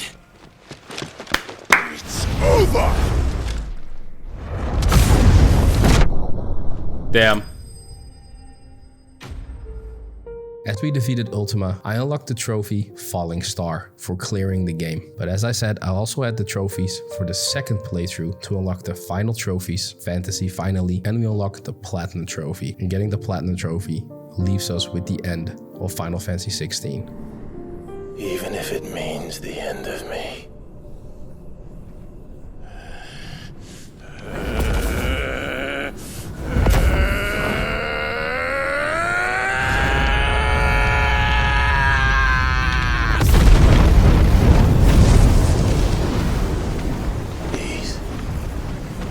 These are our terms.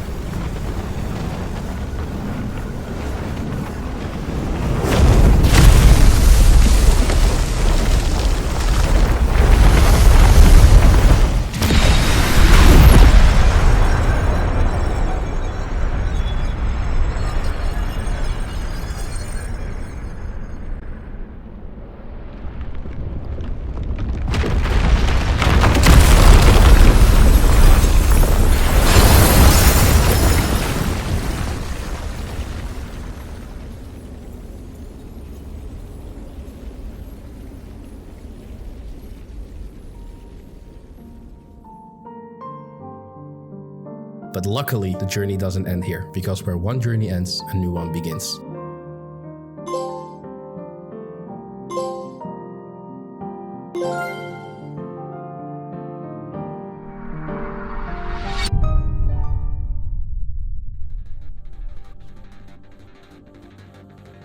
Echoes of the Fallen requires us to finish the additional story, find a few collectibles, and beat one of the hardest bosses I have ever faced so far in this game. Bro, what the? Yeah! No! And all of this for a total of 6 mere trophies. This requires me to explain to you that the events of Echoes of the Fallen and the Rising Tide all take place before the end of the game. With those requirements out of the way, Clive will receive a tip from Sharon about some weird new crystals circulating around Valisthea. We then get introduced to 3 new characters, and let me stop you right there. They are not important to the story at all. We can see them mining this newly found crystal, and then we transition back to Clive and Sharon. And now it's time to set off and find the people who mined these crystals. And this actually results in our first trophy, Crystal Darkly. Oh, okay, man, let's go. Trophy? Woo! First trophy, and I didn't do shit. Clive, Jill, Joshua, and Torgal making their way downtown, and then we actually run into the 3 characters we should forget about. And as we eventually catch up to the 3, this happens. Are they getting worse? Clive, the tower. Well, that's new. The party makes their way to the tower, and as we enter the tower, we get our second trophy. The only way is up. This new dungeon is called the Sage Spire, and it follows the usual dungeon structure you come to expect by this point. The main difference is, I think, the visuals we get to see throughout this dungeon, and the fights are a little bit more difficult than compared to the other dungeons we have done before. And what is a dungeon without another trophy we have to look out for called Bit Fit? This requires us to collect 6 different collectibles we get by opening chests and defeating a few enemies that stand in our way between us and the 100%. And as we defeated every boss along the way and collected all collectibles, we earned the trophy Bit Fit. The final boss of the Sage Spire is absolutely the highlight of the entire DLC. And I'm not sure if this fight was worth $10, but the fight and the music are just peak Final Fantasy. And a quick note, I have to complete both DLCs on the hardest difficulty, by the way, to get all the trophies. So, yeah. Routines disabled. Weapons armed. Stand clear. What the f- Yo! Oh! Oh! Oh, this is gonna be a crazy fight. I can already tell. Assessment complete. Recalculating threat level. Nah, fam. Weapon routines authorized. Rerouting core power to Omega 1.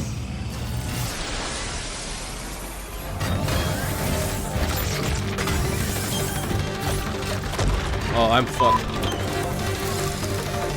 I'm cooked, chat. Those new arms, for one.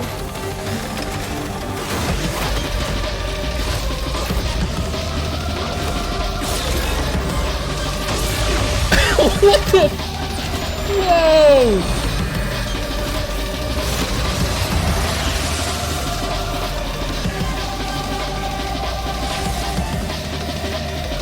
All right.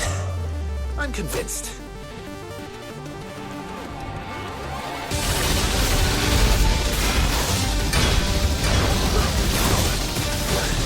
Oh, the song! What the?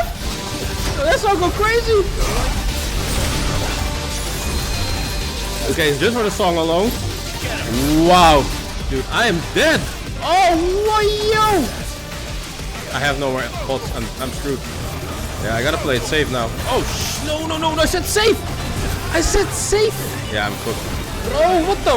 Do you feel the heat, brother? Seems like it still has some fire left in it. Yeah! No! Forgive me. Oh, what the?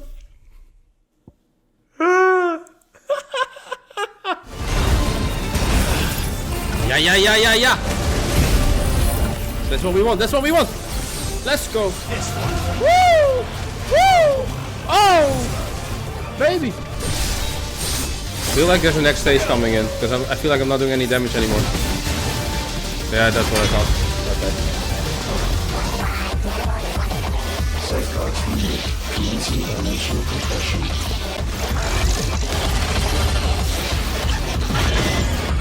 Yo, what the hell is this?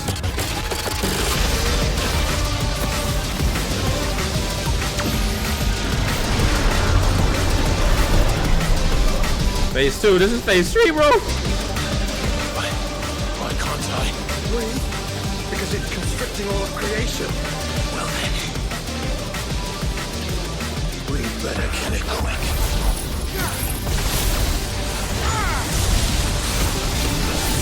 Come on.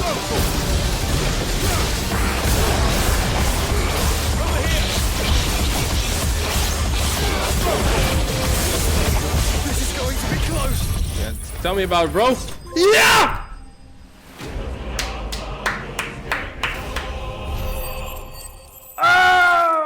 And as we finally beat Omega, we unlock the trophy OMG for beating him on the hardest difficulty. And as Clive destroys the newly found crystal, this DLC gets to a close. We get the trophy Repercussion for finishing Echoes of the Fallen.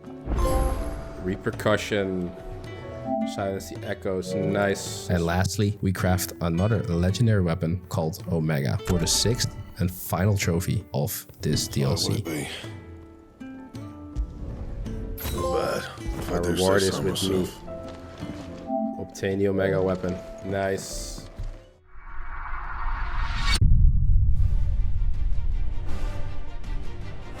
This more story-focused scenario introduces a new area, new characters, new enemies, and a new icon, Leviathan the Lost. This DLC contains a whopping 13 trophies, with more side quests, more breathtaking views, a new game mode that I will go into later, and a boss fight that made me break my controller.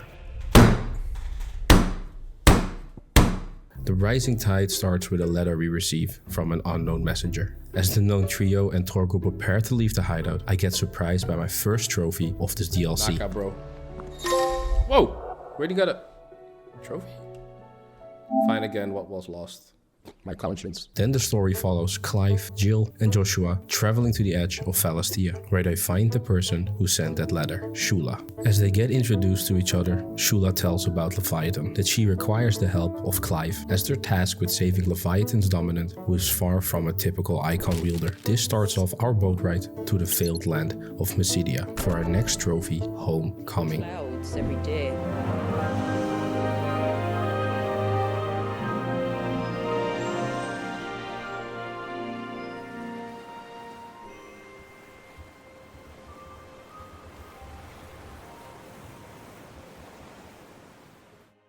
It is.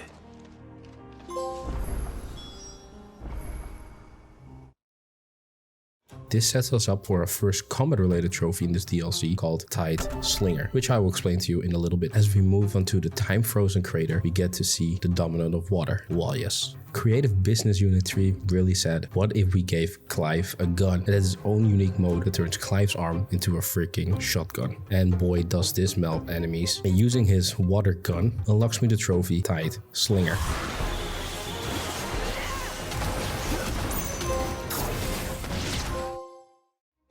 As we return to the village, it's time to start some side questing for the trophy. The end can wait for completing 10 side quests in this village. So the story learns us that they used Walias as some sort of vessel, a protector of this village, but to make sure he didn't spiral out of control, they put a spell on him to keep him frozen in time. So to break this spell, the party has set their way towards the temple. But breaking the spell is not as easy as you might think, because we have to fight it. That should be enough.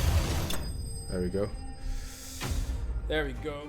And as we beat the big boy, we have to make a way through the temple. And while fighting a way to the top, I get another combat-related trophy to Leviathan called Super Soaker for spamming one of the other abilities while being on infinite ammo. Am I just like seriously mistaking? In the back of my mind it was, oh see, there we go, Super Soaker. Let's go. And as we reach the top, it is only a setup against the fight, because apparently this is Shiva's Knight, aka the Timekeeper.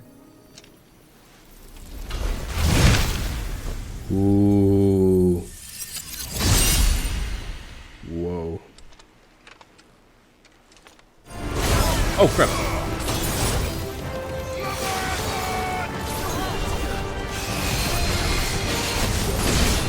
Oh shit. Oh, that was good.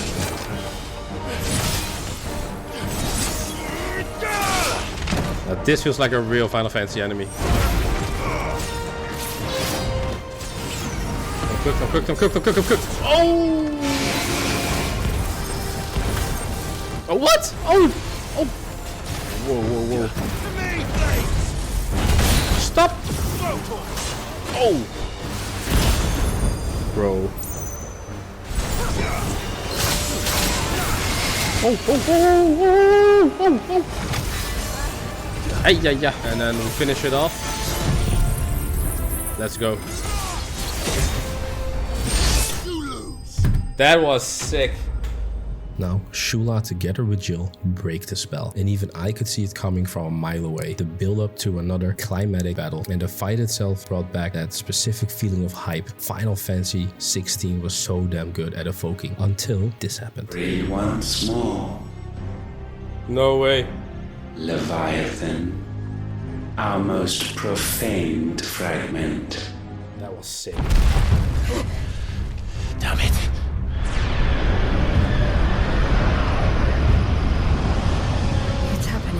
My body is ready, Chad. Isn't it? It is. What is? What's going on? Precisely what we feared. Leviathan is out of control. We earned the trophy Flood, and it was time for the hardest battle of my 130-hour journey.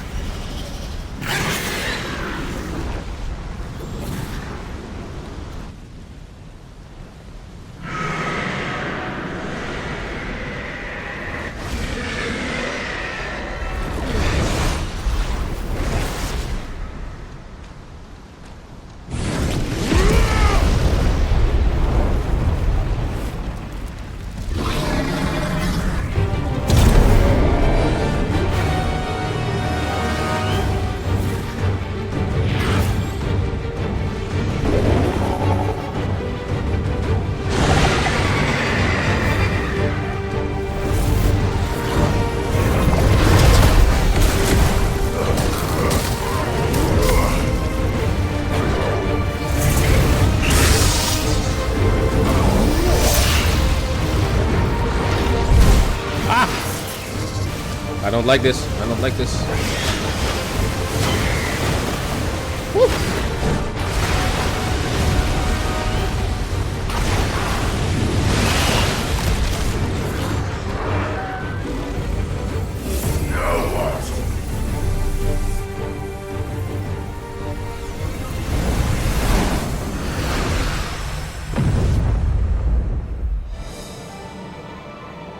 Oh.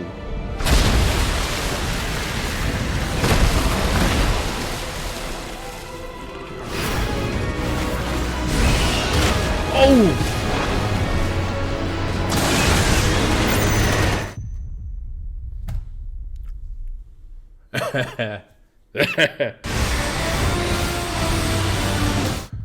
What? One hit?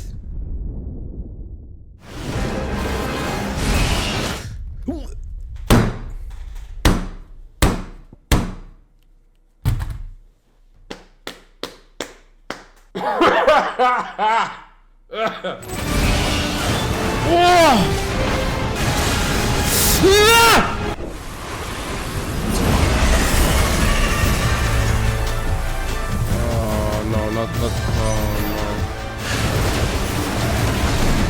Shit! Didn't charge it long enough.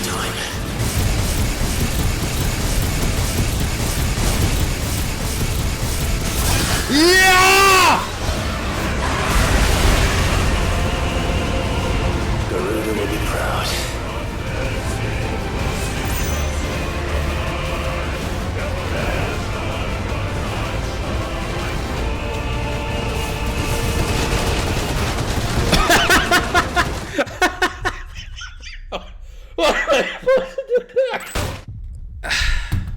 How do I survive this though? Not this time.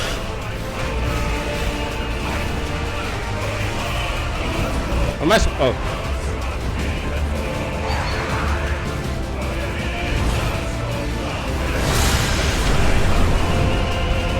If that's what you want.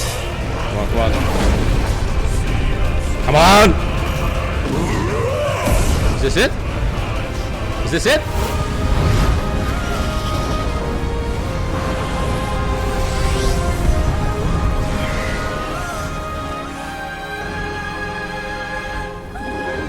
You've had your fun, Leviathan.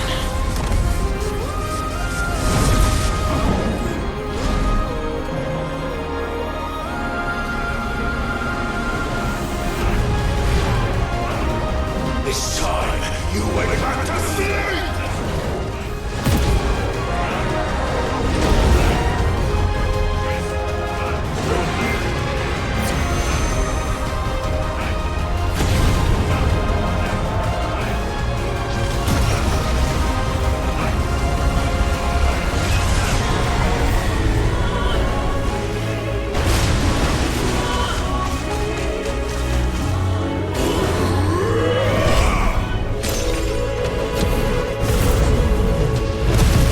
Oh, that net. And finally, after a few hours, we beat Leviathan on the hardest difficulty, unlocking the trophy Tau Breakest, the head. And this will bring our Rising Tide journey to a close. However, this doesn't bring my 100% journey to a close, because if you have a little bit of energy left in you, it's time to unlock the final 5 trophies, bringing my Final Fantasy 16 journey to a real close. First, we finish the remaining side quests while finding one of the coolest side bosses, the Tonberry King. Ultimately, unlocking the trophy, the end. Can't wait. On top of that, if you remember, the storyline of the DLC expansions are before the end of the game. Also get to wield Ultima as an icon power. Exactly. Muthos, you plumbed the very abyss, yet still you hunger. Is that so? Not again.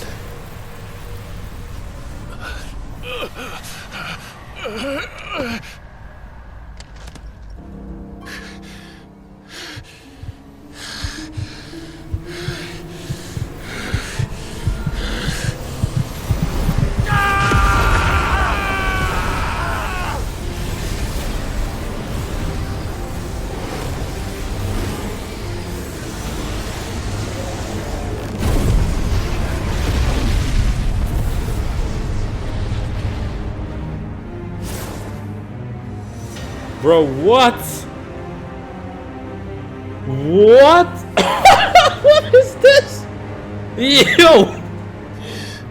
Power is ours, and now it is yours. Whoa! What? What is this? And they're only giving it this in the DLC. Where was this in the base game? So if you beat this little tutorial, we unlock another trophy called Deus Ex. And with the AP I have, I also maxed out the abilities of Leviathan and Ultima for the trophy, a most worthy vessel. And we have to face Chronolith Trial by water. It went quite smooth up until the final boss, and well... Ah! I'm stuck! I can't go on.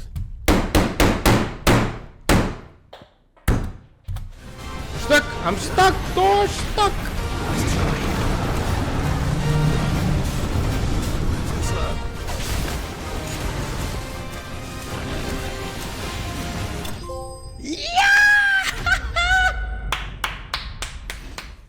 For the final trophy of this amazing journey, Ocasio Calva, we head back to the hideaway and interact with the Arite Stone, and you gain access to the Kairos Gate. Kairos Gate consists of 20 circles you have to complete, and each circle contains several waves of enemies that you must defeat before you move on. You also must complete the entire Kairos Gate in a single attempt. In Kairos Gate, you can use any iconic abilities you've already unlocked. However, you can change your equipment and are stuck provided by Kairos Gate. Purchasing enhancement and boons is the primary way to bolster your strength. So you make your way with slight ease through the first few circles. But as we reach the 5th circle, I was in for a slight surprise.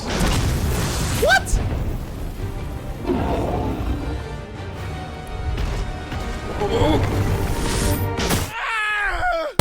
After going for my second attempt, I tried a different approach, but this backfired quite quickly. Forgive me. See? And you know what they say, right? 3rd time's the charm.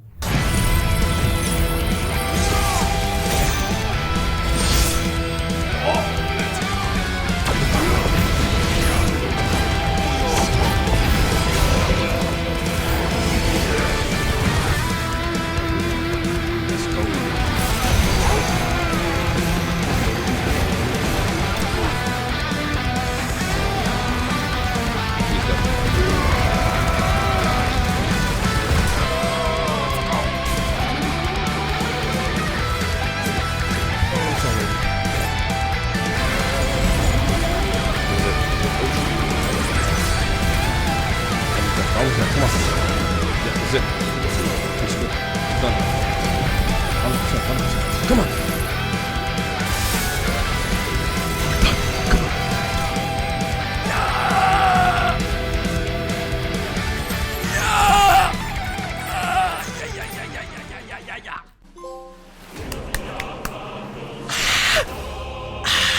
My wife is asleep. Let's go. Oh.